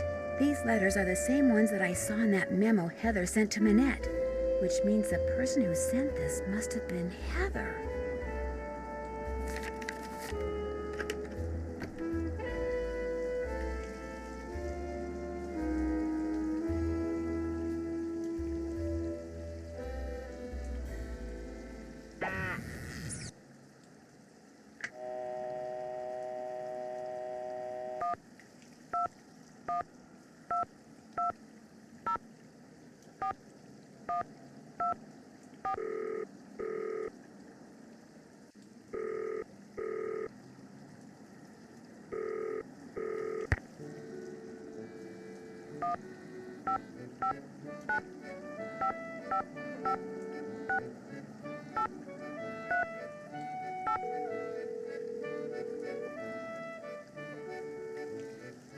Modern European History, Lynn Manrique.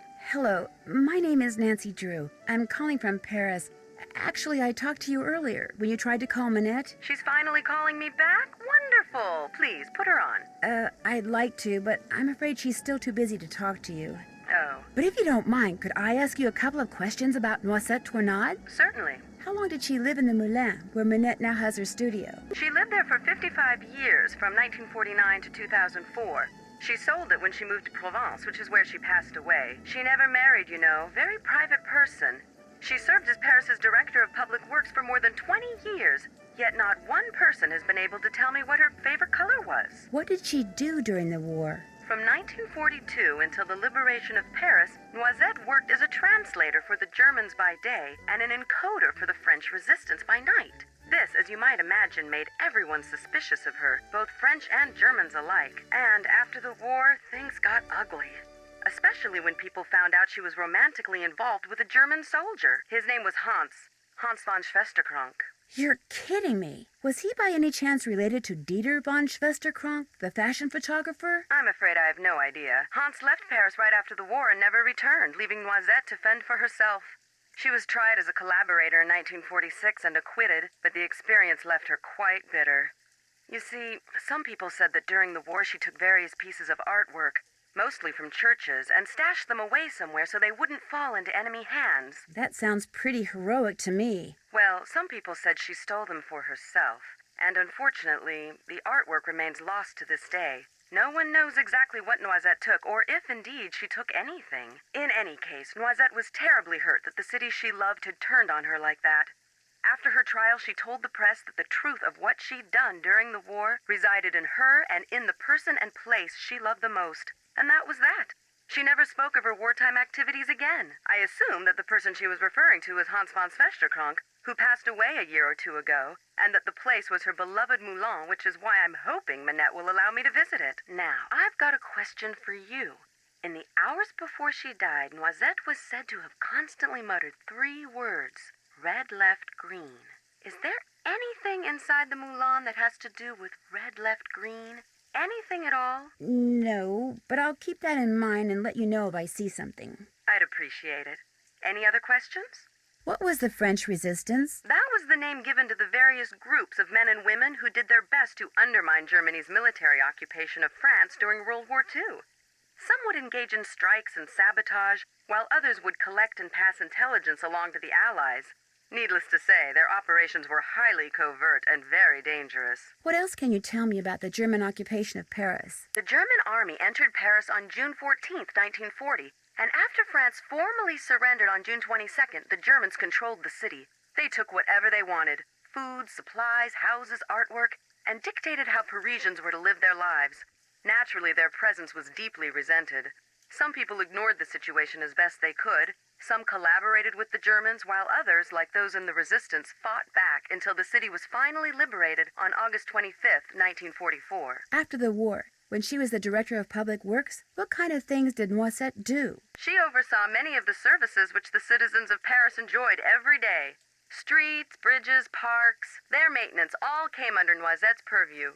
She particularly enjoyed putting various forms of art on permanent display in various public places, especially parks. What's the story behind the Cross of Lorraine? The vertical bar crossed by 2 horizontal bars is an emblem that was first used by Joan of Arc as well as the Dukes of Lorraine in the 15th century. But during and after World War II, it became a symbol of the French resistance. Nowadays, it's not unusual to see it on statues or monuments commemorating the period in French history from 1940 to 1945. What did you mean when you said Noisette was tried as a collaborator? Collaborators were French citizens who not only failed to resist the occupation, but actually helped the Germans keep it going. Because Noisette had worked for the Germans as a translator and had a German boyfriend, after the war, many of her countrymen automatically accused her of collaboration. When it was revealed that she had been a member of the resistance, instead of exonerating her, that just made some people think she'd been spying for the Germans too. As I said before, it was an ugly time, one which poor Noisette spent the rest of her life trying to forget. Do you know anything about the M380 decoder? It's a machine that the resistance is said to have used to encode and decode their messages during the war. To decode a message, the dials on it had to be in the same position as they were when the message was encoded.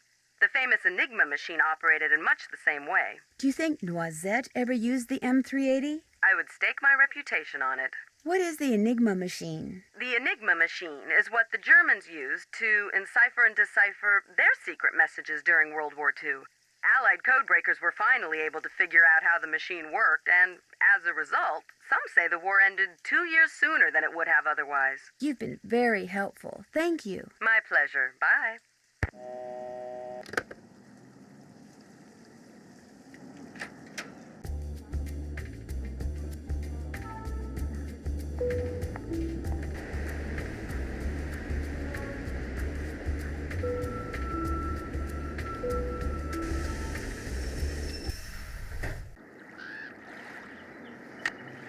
Okay, guys, end of the line. You are out of here.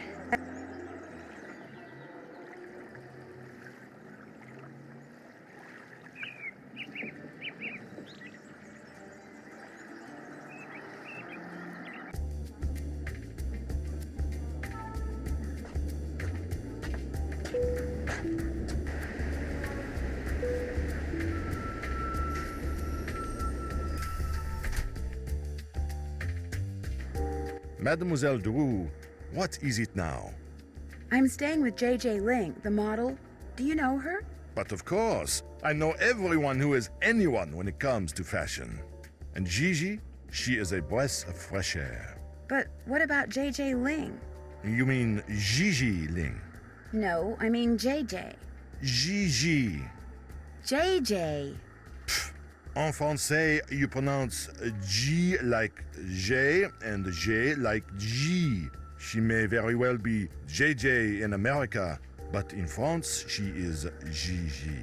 Has she done modeling for any other designers in Paris? She did a lot of work earlier this year for Ugo Bottoli, which, I do not doubt, is why Minette was so eager to use her. Unfortunately for Gigi, I assume she told you how she was tricked into a current contract with Minette. Yes, terrible thing being tricked like that. Of course, it was Gigi's agent who misled her, not Minette. Nevertheless, Gigi seemed very upset when I talked to her. She does not wish to be stuck in Paris for so long. The perils of being a model, eh? The picture of Minette that was in the June issue of Glam Glam, was it cropped? Do you remember? I'm sure it was. Most photographs are these days. Why? Do you think I could see the uncropped picture? As it happens, all the pictures which I use in my articles are stored right here in my digital assistant. I will help you, mademoiselle, but only if you help me first. You see, the owner of this café, he faces a crise. The person who makes desserts for him has stepped out for his customary 2.5-hour break. Unfortunately, a bus full of American teenagers has pulled up, and all are clamoring for parfait. So, I will tell the owner that you will make the parfait, and when you do, he will be indebted to me and will allow me to continue using this table as my office. And I will be indebted to you and will allow you to see the picture. You see how it works? Yeah, I get the picture. Okay, looks like I've got chocolate ice cream, vanilla ice cream, strawberry ice cream, caramel ice cream, bananas, tapioca balls, berries, and whipped cream. The first one I have to make is an exois.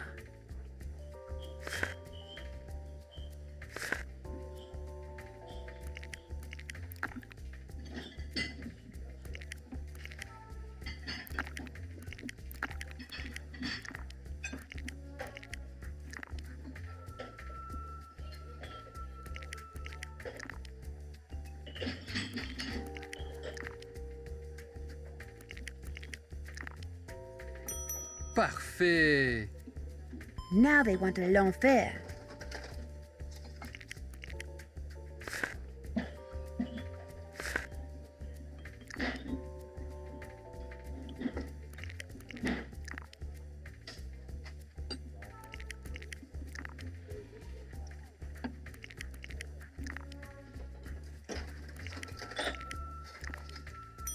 Merci. I did it right. Next up, a tropical.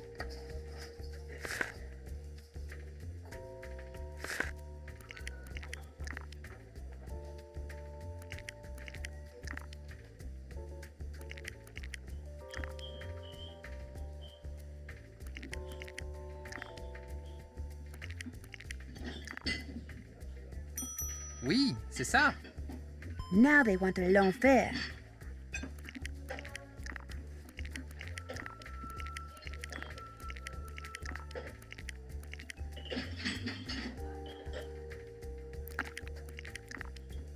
Parfait.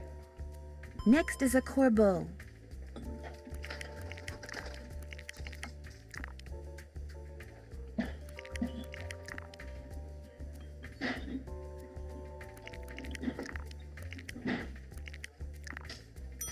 Merci. He liked it. One mystique coming up.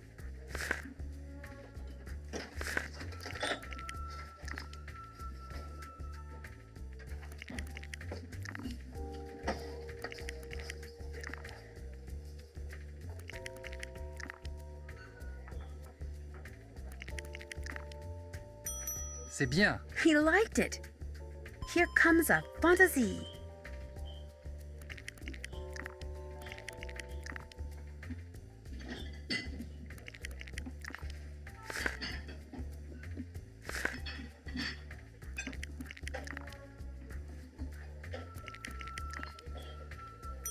C'est bien. He liked it. A Lulu.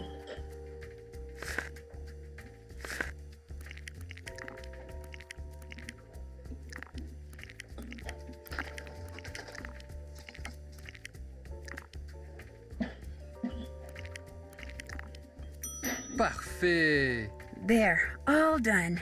The owner, he tells me you did a good job. And so, as was our agreement, here is the picture you wish to see. Great, thank you.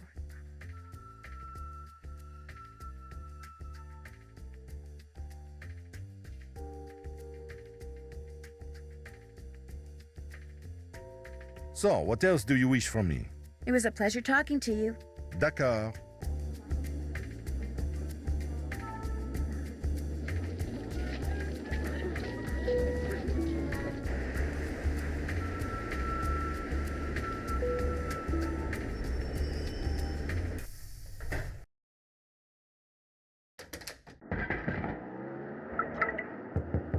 Mr. von Schwesterkrank? Are you in there? Who's there? Nancy Drew. I just wanted to ask you some questions. I'm very busy. You'll have to come back. But this is really important. Is there anything I can do to help you? Well, if you want, you could take some stock photos for me. Sure. The list of things I need pictures of is on my desk. You can use the camera I let you borrow. I'll get right on it. Oh no, the list is in French.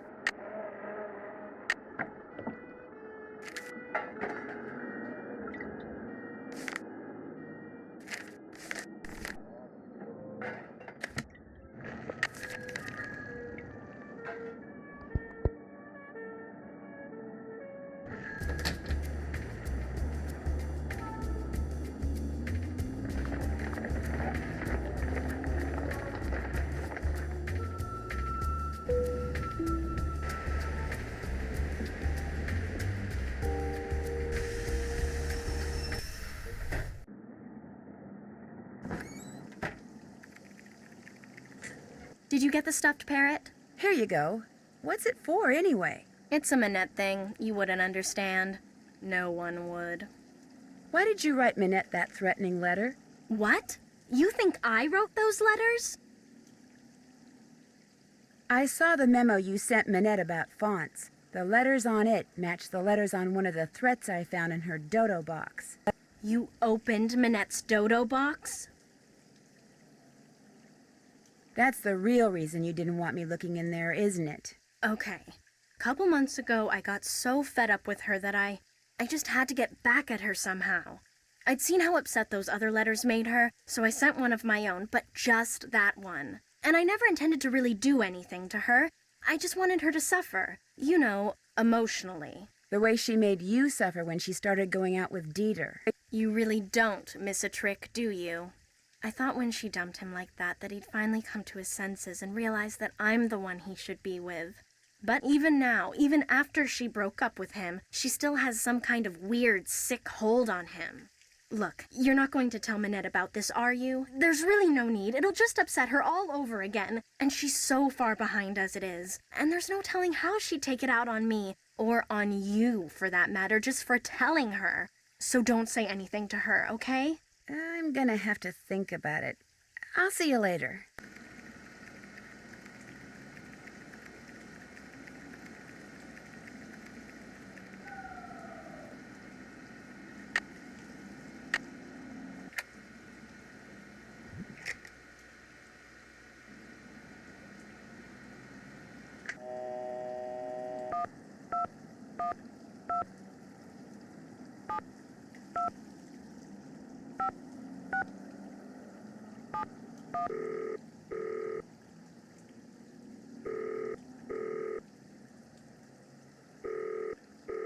Hello?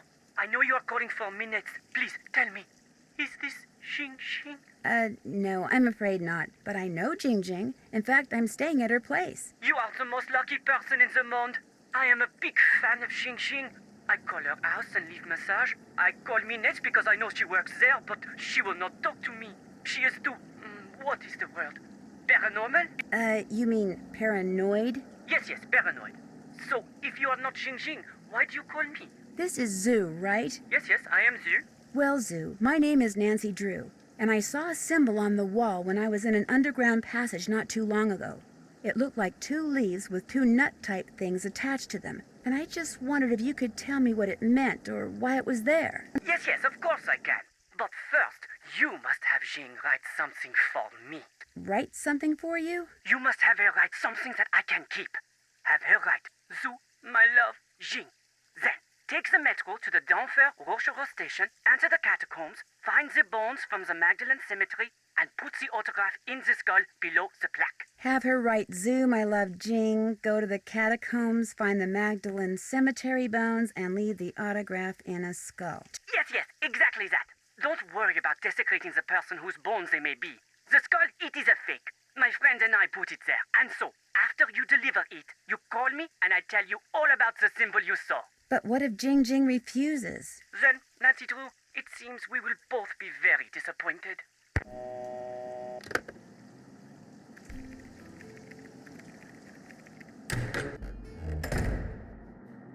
I already made Minette her tea.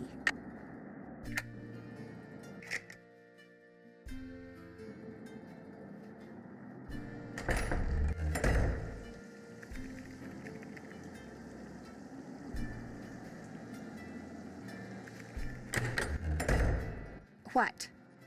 Why do you wear that mask? This mask is a statement, Nancy. It's my way of telling society that it pays far too much attention to the face. I design clothes for the person.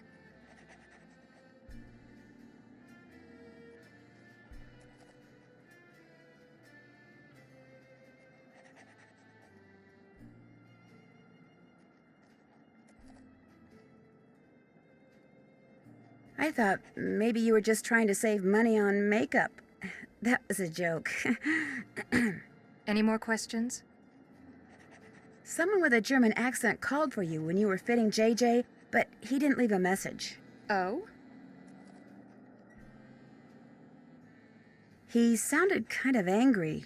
I'm sure it wasn't important, so don't worry about it. What else? There's something that I think you should know about Heather. Oh? What? Oh, it's nothing. Never mind. Any more questions? Do you have any idea who sent you that box of cockroaches? No. Probably just some idiot who has no understanding of how much I have to do and how long it takes me to do it and thinks the world revolves around him and what he wants and can't understand why people don't jump just because he snaps his finger. I mean, probably just some practical joker, that's all. Guess I'll be going. Good.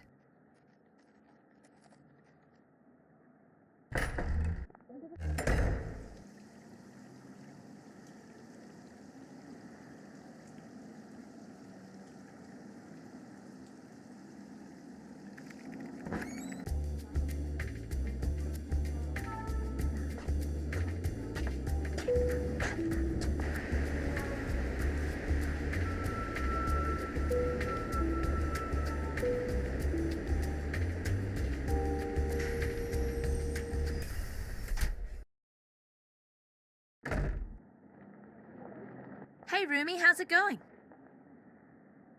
I just talked to this huge fan of yours. He'd really, really like your autograph. I'm flattered, but unfortunately he's out of luck. Nobody gets my autograph.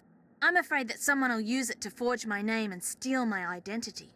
Nobody can steal your identity. You're too famous. Stuff like that happens to people like me all the time. I'm just not going to take the chance. Want to play hangman? That'd be great. Z. U.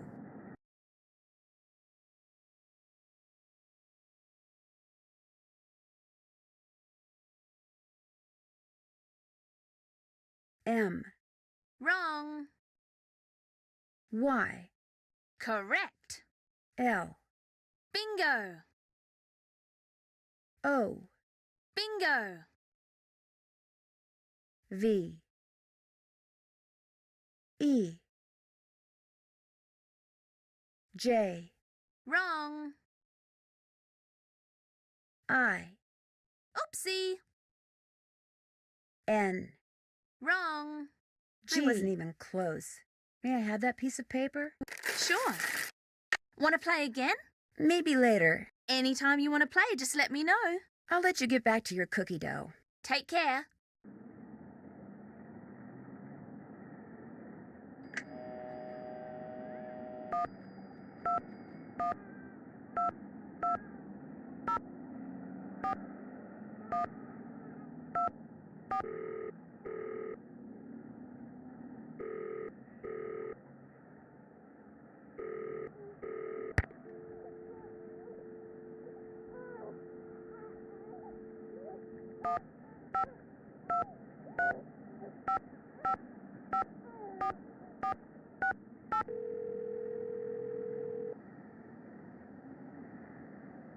Hello? It's me. How was your run? Jog.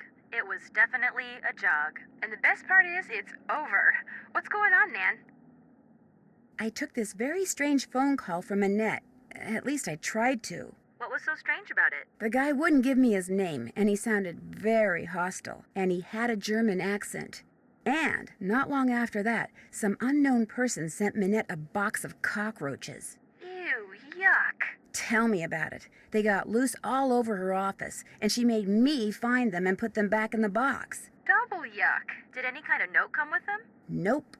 Sending anonymous letters is one thing, but sending live vermin sounds to me like things are getting personal. Yeah, let's just hope they don't start to get deadly. It turns out that one of the threatening letters Minette got was sent by none other than her own assistant, Heather McKay. You're kidding. Why would she do that? According to Heather, it was a spur-of-the-moment thing. She said she got so fed up with Minette one day that she did it to get back at her. She said she never intended to hurt her, physically at least. Do you believe her? I guess. Just be careful. Maybe Minette's wackiness is contagious. The windmill Minette works out of was once owned by a woman named Noisette Tornade, who used to be a resistance fighter during World War II. Was it like her headquarters or something? According to this historian in the States who's doing research on her, she lived there for some 50 years after the war, and she's rumored to have been involved in the theft of artwork that's been missing since the war, and... There's more? And a certain young German fashion photographer who used to date Minette has been carrying around the woman's obituary. Why? I don't know. Yet. Well, I'll let you guys go. Keep us posted. Talk to you soon.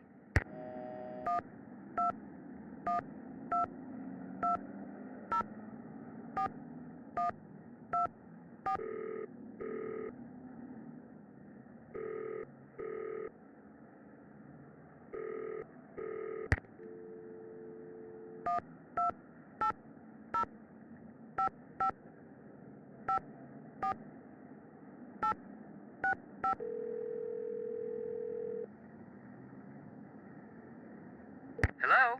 Hey, Joe. Hey, Nancy, what's going on? That's it for now. Call back anytime. See ya.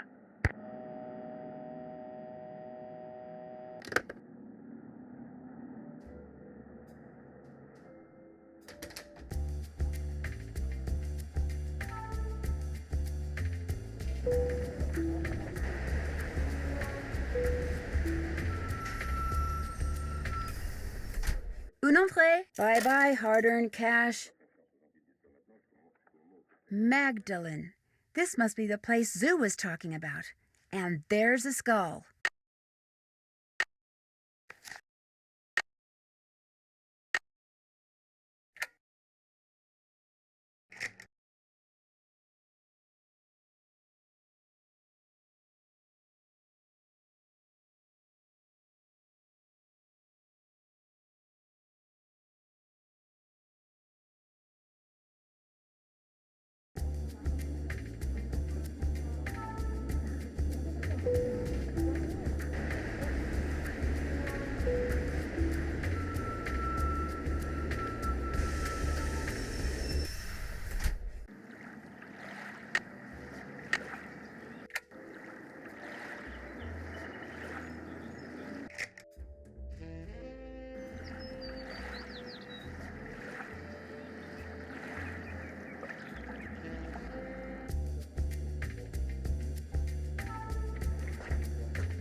Hello? It's Nancy Drew. Did you get the autograph? It is magnifique! You were wise not to try to fool me, Nancy. I know Jing's handwriting better than I know my own. So, here is what I know about that symbol. I call it the hazelnut because to me that is what it looks like. A noisette. Wait a minute. A noisette? Yes, that is French for hazelnut. I have seen it in only one place in the catacombs. To reach this place, return to the catacombs and go to the skull where you left Jing's autograph. Lift the top part of the skull and push the red button. That will open a secret passage that will lead you to the noisette. Great. Thank you. But if you go there, you must be careful. The tunnel police, they are one problem. The tunnels, they are another. What do you mean? Some of the tunnels, especially near the Mouton Beverage Company, they are water filled with trees. You mean waterlogged? Yes, waterlogged. You must swim underwater to reach the place where I saw the noisette. And the water is very cold. You will need a wetsuit. Good luck, Nancy Drew. You will need that too.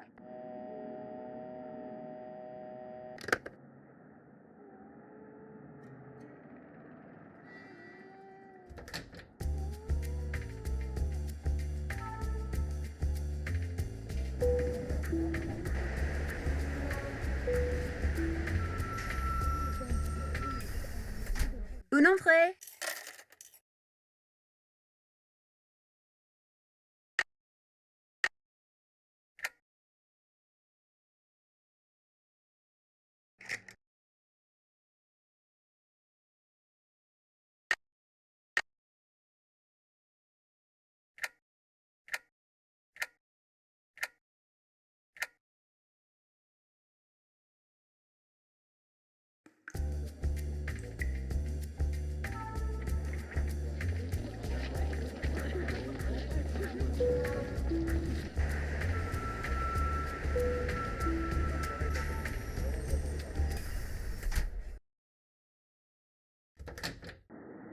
Did you take all those photos for me? I sure did. They're all right there in your camera. So, you had some questions for me? I hear that you used to date Minette. That is correct. But you're not dating her now? No. Because... You would have to ask her. She broke up with me by leaving a message on my cell phone, and she hasn't said a word to me since. It was an unforgivable outrage. I don't claim to be a paragon of virtue, but even I didn't deserve that. How well do you know J.J. Ling? As well as I care to. The way she's always pulling out that annoying word game and begging people to play. And did you know that she won a lottery back in the States? That's right, she's actually filthy rich. What kind of person models when she's filthy rich? There's something not quite right about that girl. What do you know about Noisette Tornade? The French resistance fighter? I seem to recall reading that she died recently, and that's about it. Why do you ask? I know 3 things, Mr. von Schwesterkrank. 1. Noisette Tornade, whose obituary you were carrying until it fell out of your pocket in the park. Noisette used to own the old windmill Minette now owns. 2. During World War II, she was rumored to have hidden several valuable works of art from the Germans somewhere in Paris. And 3. She was romantically involved with a German soldier named Hans von Schwesterkrank. Oh, yes. I know all those things too. Hans was my great-uncle. But there are 1 or 2 things you don't know, Fräulein. You could not have known that just before he passed away, my great-uncle gave me that. What is it? Something Noisette gave to him. Turn it over and look on the back. Unfortunately, my great-uncle couldn't remember what any of it meant. She used to be the director of public works, so I went to her favorite park to see if anything there might help me figure out what that card means. But I discovered nothing. You can keep that if you want. I can? Yes, I give up. I don't care anymore.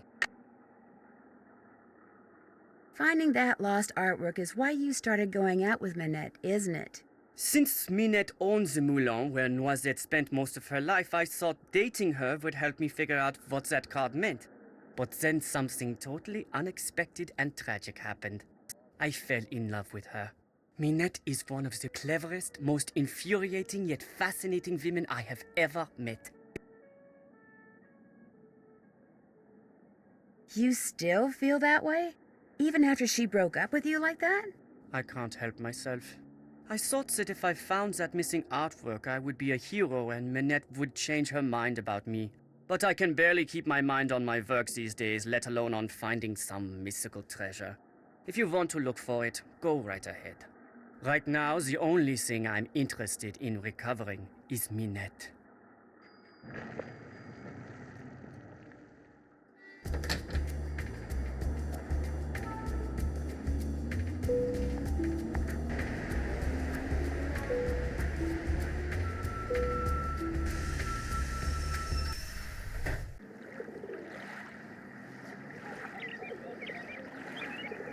Bonjour.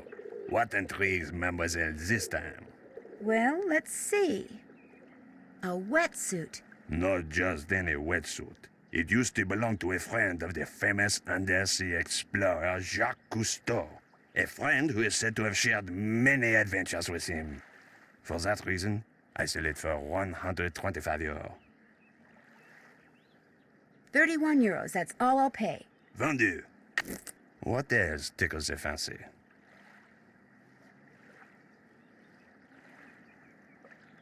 Is this pie tin very expensive? Very cheap. 15 euros. Would you take 1 euro for it? Vendu. What else tickles the fancy? I really don't want to buy anything right now. Very well. Au revoir, mademoiselle. Au revoir.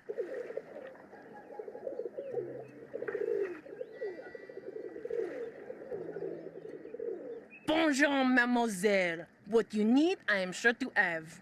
Well... I could use a flashlight. Mine was in my lost luggage. That is only 10 euro. Batteries included. What about 3 euros? It is yours. What else appeals to you? Actually, I'm not interested in buying anything right now. Then you will just have to come back. I might just do that. Bye. Au revoir.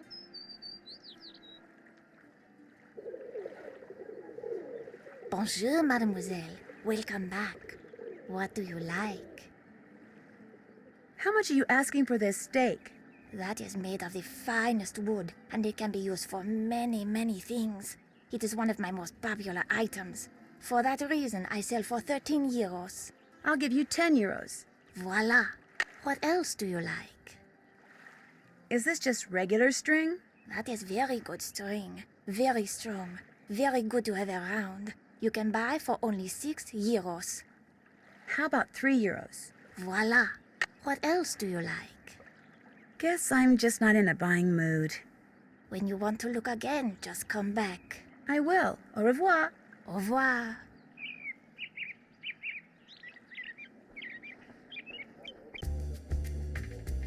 It's too late to go anywhere now.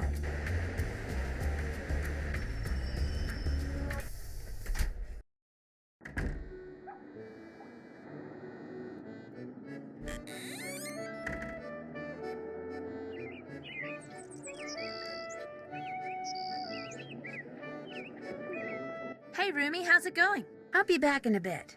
Okay.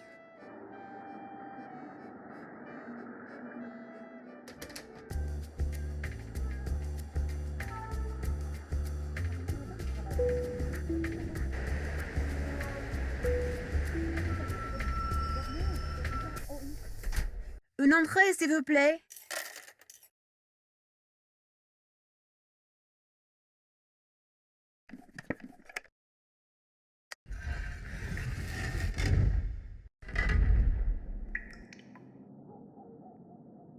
That is one sweet ride. Répète, Fabrice. That is one sweet ride. Oh, plus d'anglais, Jean-Claude, ça m'énerve. Practice. It makes perfection. Dis ça. I'm totally done with that, dude. Chut! Tu l'as entendu? Coucou! Y a quelqu'un? Allô? J'ai entendu quelque chose. Non, c'était rien. T'es sûr? Ouais, allons-y.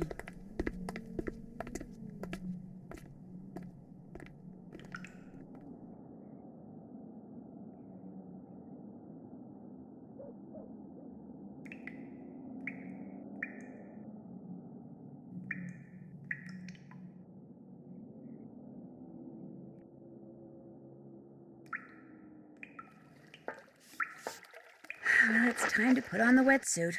Hope it's more comfortable than it looks. Oof, this place is crawling with four-legged vermin. Hope they leave my stuff alone.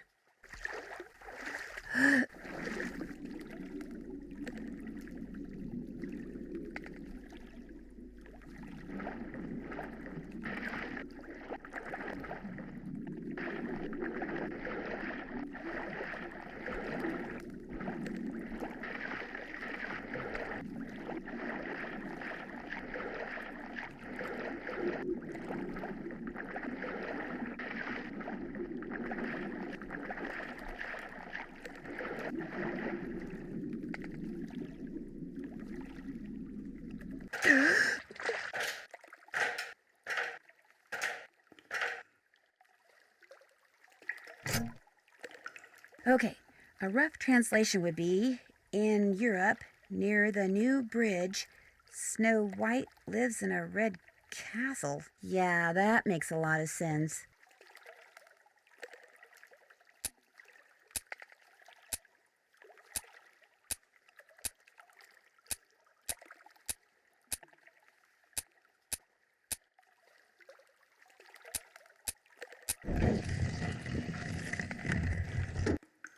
I have no idea what this is, but after everything I went through to get here, I'm taking it.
Mr. von Schwesterkrank, could I ask you something? Sorry, too busy.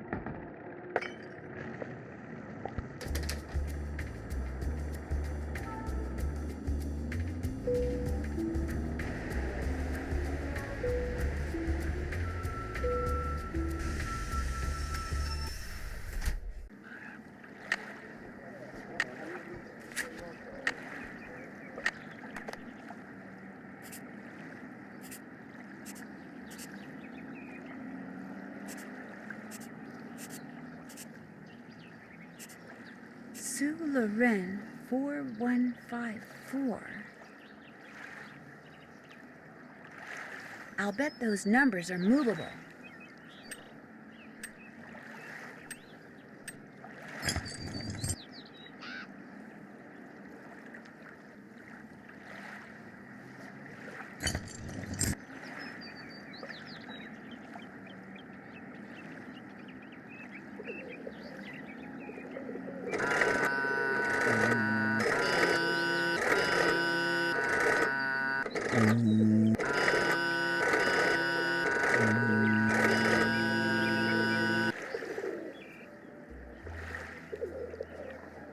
Bonjour, Mademoiselle returns. And she returns with a bottle of Mouton Foueté, 1968. Oh la la, you did it. So, I take this and give you this. Take it. You have earned it. Thanks. What else tickles the fancy?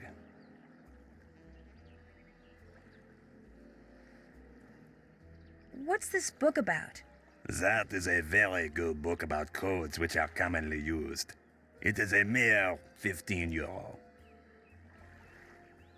I'll buy it. Vendu. What else tickles the fancy? I really don't want to buy anything right now. Very well. Au revoir, mademoiselle. Au revoir.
was that? Hey, what's going on? Shoot, that pesky squirrel must have jumped on the handle and moved the windmill.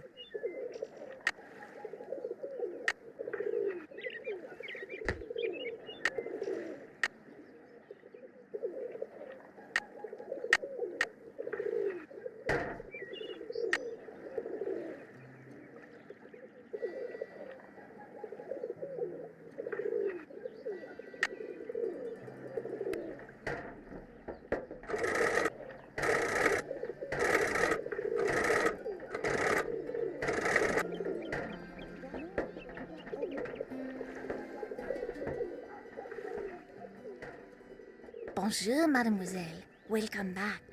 What do you like?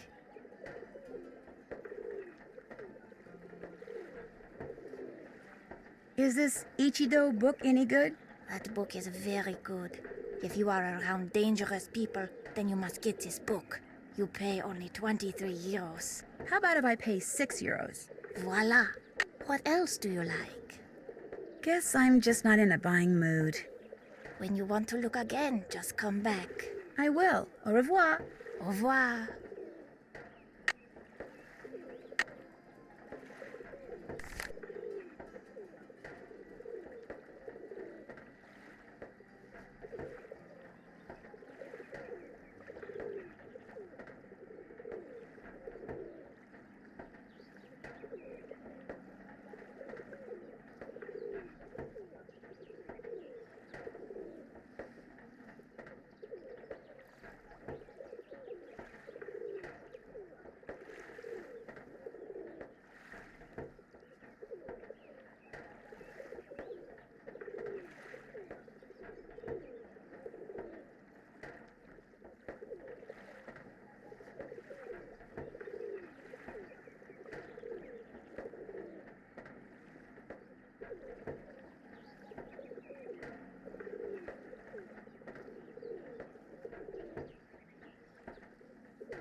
Time to get out my flashlight.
What is that?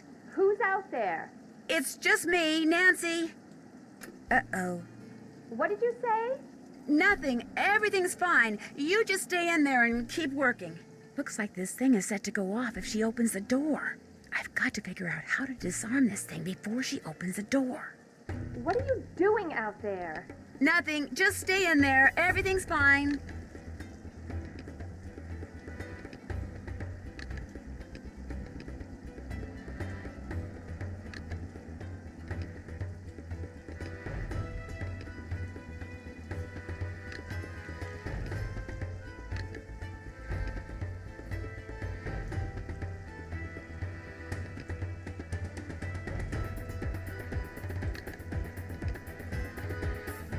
There. I'm done. I won't bother you anymore, I promise. I better get rid of this thing before she sees it and really freaks.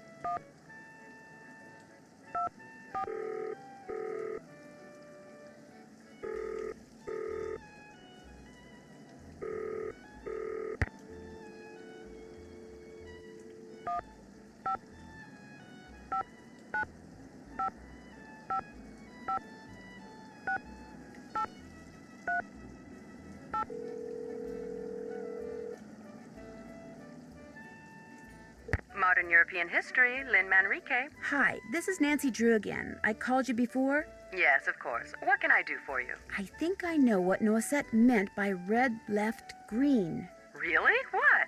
It has to do with this card she gave to Hans von Schwesterkrank and this grid I found in a passageway near where he used to live. It's a long story, but when you put them together using red left green, you get a message. What kind of message? Let's just say I have the feeling it's eventually going to lead to the artwork that Noisette hid. Well, if it does... I'll call you. Good. You've been very helpful. Thank you. My pleasure. Bye.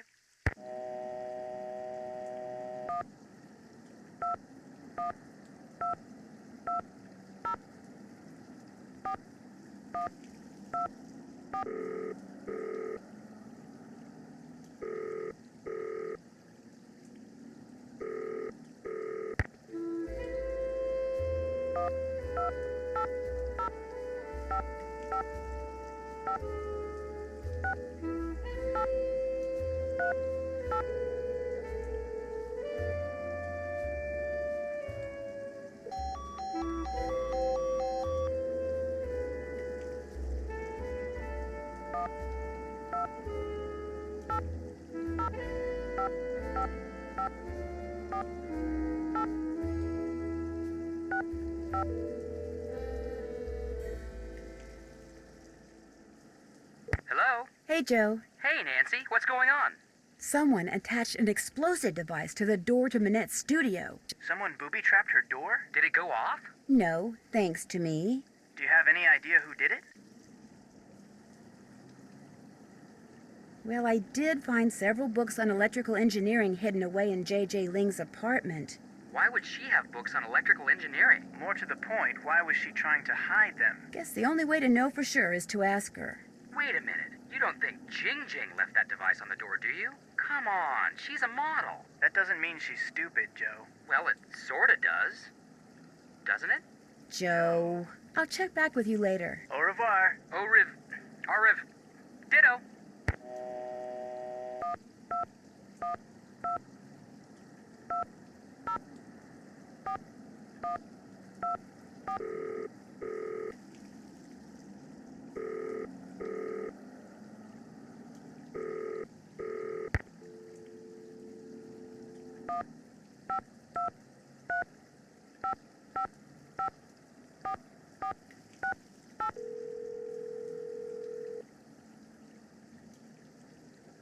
Hello? Me again. We're both on, Nan. What's up? I told you guys before I left that I'd be rooming with Jing Jing Ling, right? You mean you really are? Yes. We thought you were kidding. What's she like? Well... In order to work for Minette, she needs to gain a little weight, so she's constantly making cookies for herself. What? Models can't eat cookies. That goes against the laws of nature. JJ can. In fact, she has to. She's a couple pounds shy of being the perfect size 12 that Minette needs. But that's not fair. All this time thinking that I could eat cookies and models couldn't is the only way I could feel superior to them. You just totally destroyed my self-image. Well, look at it this way. Jing Jing Ling eats cookies. Jing Jing Ling is a model. Bess Marvin eats cookies. Ergo, Bess Marvin is a model. Or could be a model. You know, in some parallel universe type thing. Nice try, George. You'll never guess where I went skin diving. Skin diving? You went skin diving in Paris? Where? In the Seine? No, in one of the tunnels underneath the city. Why? I was looking for a symbol this guy named Zoo had seen down there. You went skin diving in a tunnel on account of somebody named Zoo? He's an expert on Paris's underground, especially those parts that no one is supposed to enter. No one including him? Right. So, you went skin diving underground in Paris on account of a criminal named Zoo. Right. Note to self. Before agreeing to visit a foreign city with Nancy Drew, have your head examined. Guess I should get back to work. Have fun. Amusez-vous bien. Show off.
Hey, Roomie, how's it going?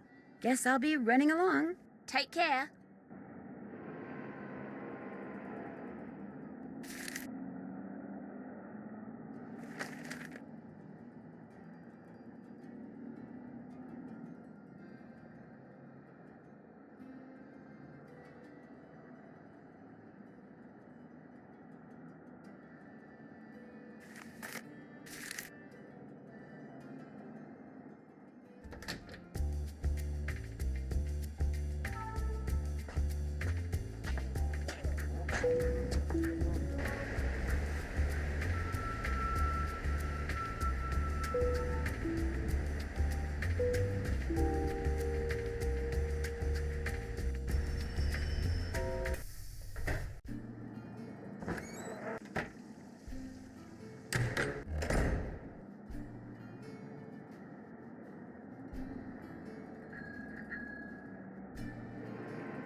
I'll bet I'm supposed to put these colors in a certain order.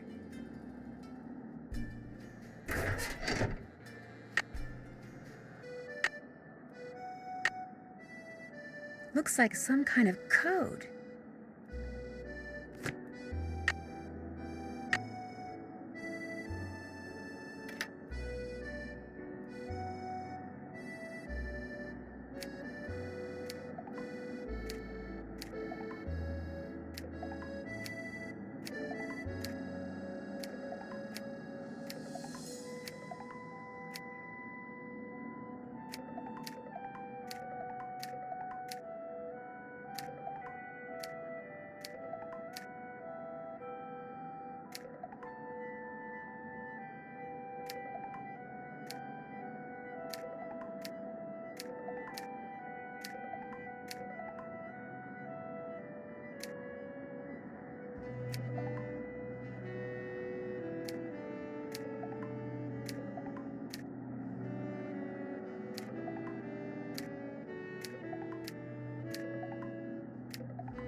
Rouge, blanc, rouge, bleu, rouge. Looks like French to me.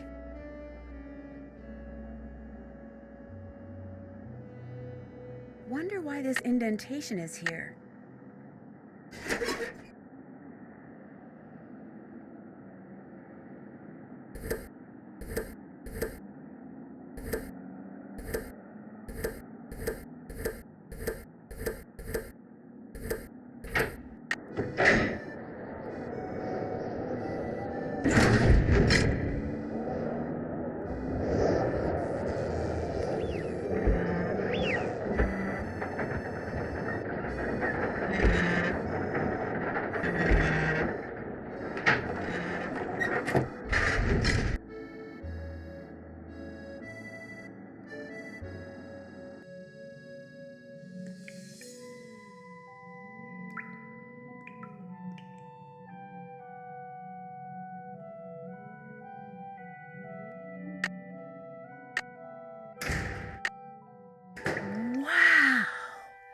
So that's what Noisette stole during the war.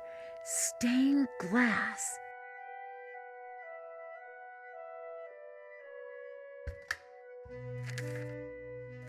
If you are reading this, it means that I am dead and that you have discovered my secret. Yes, the rumors were correct. With the help of Hans von Schwesterkrank, I took the stained glass you see in front of you and hid it. Not for personal gain, but so these exquisite pieces of art would not be lost to the dangers of war. I was not a traitor, nor was Hans. He helped me because he knew it was the right thing to do. But why, you are asking, why when the war ended did I not return them? Why did I not even admit taking them? At first it was because I was angry. After all that I had done for my country, when my friendship with Hans was discovered, people turned against me and accused me of terrible things. I wanted to hurt the people of Paris the way they were hurting me, so I said nothing about the stained glass. Then, when at long last I was deemed innocent, my anger subsided, but fear took its place. I was afraid that if I revealed what I had done, the accusations would start up again, and people would once again call me a criminal and question my motives and assail my character, and it would have been too much to bear. Hans had gone back to Germany, and despite his promises to the contrary, I knew I would never see him again. Like everyone else, I just wanted to get on with what was left of my life, so again I said nothing. And gradually time passed, and Paris healed, and I healed, yet the right time for telling the world my secret never seemed to come. And now I am Director of Public Works, a job I hold not only because I love this city, but because I wanted to make sure that someone, you, would be able to eventually find what I hid. Please make sure these pieces make a safe return to the world above when you see them as they were meant to be seen, with sunlight streaming through their panes, interrupting the darkness with color and meaning and joy. Only then will you truly understand why I did what I did a lifetime ago. N.T. XIVIII.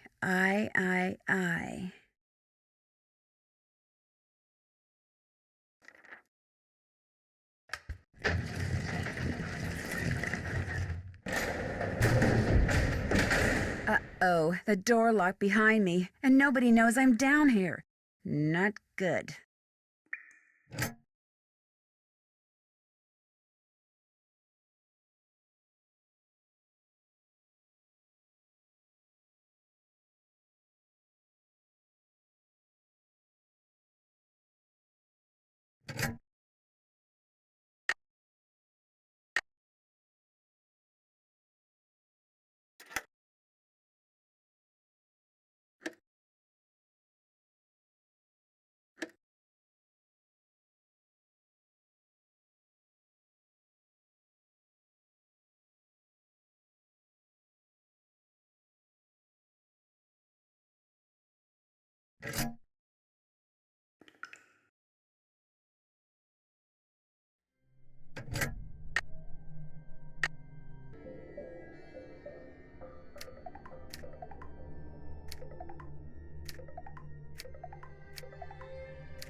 French again.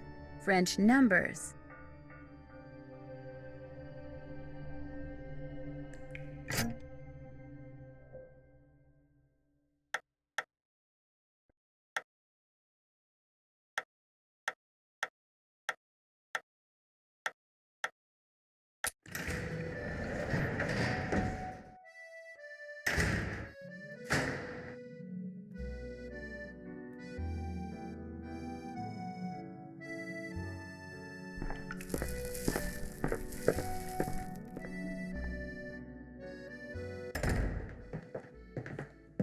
Well, does the dress work? It does indeed. Yeah! What about when I whispered? And when I turned my back? Could you hear what I said then? Gunther, I could hear everything. With this dress, we will be able to hear every word that is spoken within 10 meters of the First Lady. And what we hear, what we sell, will make us the wealthiest spies on the planet. Hey! I made you the dress, so how about paying me? After the First Lady takes possession, that is our deal. Look, I put up with the dead flowers, the letters, the paint, the idiotic phone calls. I put up with all your stupid threats for months. I deserve to get paid now. Those weren't threats. Those were incentives meant to keep you on track. And they obviously worked. You'll get your money when she gets the dress. Let's go, Gunther. But they're picking it up for her tomorrow. What difference does it make whether you pay me now or 24 hours from now? Oh my gosh, it sounds like Minette made that dress for the First Lady to be some kind of bugging device. I've got to get it out of here and take it to the police.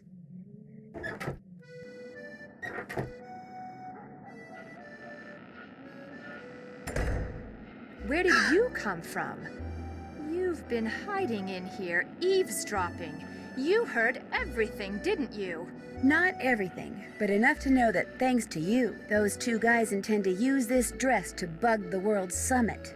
I knew there was something sneaky about you the minute you walked into my office. I should have tossed you out on the spot and told Amy Grunhill to stuff it. Well, newsflash, sister.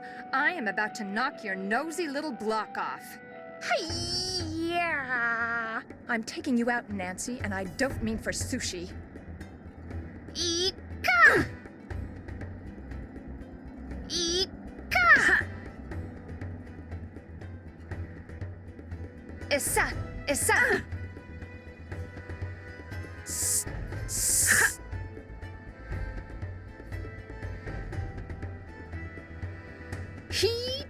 Oh, hope you're a good loser, because you are going down.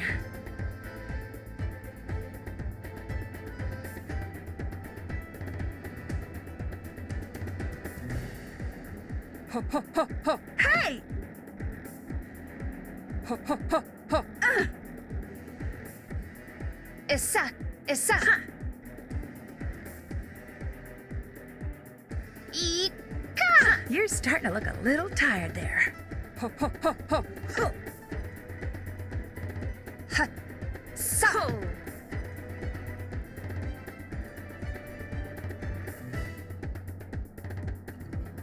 Kila! Hey! Essa! Essa! Oh, so you think you can block me, eh? Shazza!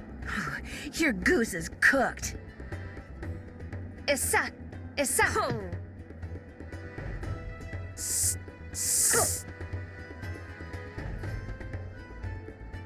Ha!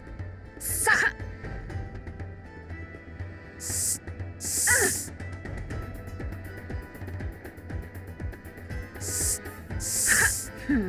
Arm's starting to feel a little weak. Shazza! Shazza! Hey! Hita! I fought imaginary elves that were stronger than you. Hita!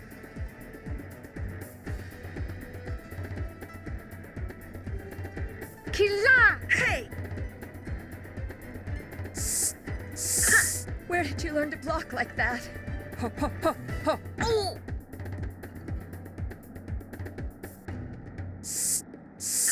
Might as well give up, Minette. Kila! Oh! Ha! Sa! Shazza! Ow! Shazza! I can't believe it. You never threw a single punch, yet you beat me. Life is so unfair, and so horribly unrude.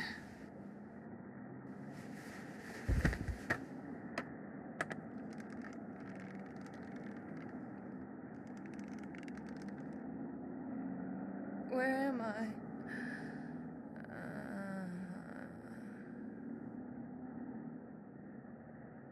Oh my gosh. And there it was, the real reason why Minette wore that mask. A tattoo, which she later admitted she had gotten on the spur of the moment and which she instantly regretted, calling it the stupidest thing she'd ever done in her life. She also admitted that the reason she had fallen so far behind schedule was because Ernst and Gunther Schmeck, former members of the East German secret police, were paying her a small fortune to create a dress for the First Lady out of fabric they supplied. This fabric was infused with microscopic circuitry that would allow them to eavesdrop on the World Summit. All three have been arrested, which means Minette will probably be designing her next collection from a jail cell, and she doesn't care for stripes. As for the beautiful pieces of stained glass that Noisette Tornade hid away years ago, they have been returned to the churches they came from, and Noisette is finally getting the respect and gratitude she was denied after the war. Not that she was perfect, but it seems to me her biggest fault wasn't doing too little for her beloved city of Paris, but trying to do too much. And as if busting a pair of spies and recovering lost treasure weren't enough, Heather took over Minette's spring show and had me, be one of the models. Believe it or not, I managed to make it all the way down the runway and back without falling flat on my face. Of course, I still have no idea what I was wearing, but I can tell you one thing. It was rude, very rude.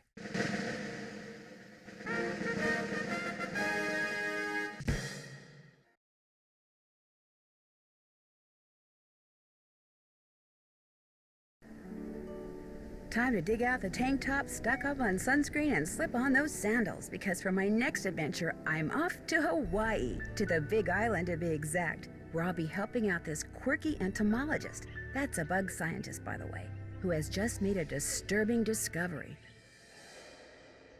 In fact, my working vacation quickly turns into a series of disturbing discoveries, including one that involves a legendary monster with a nasty temper and an appetite for revenge.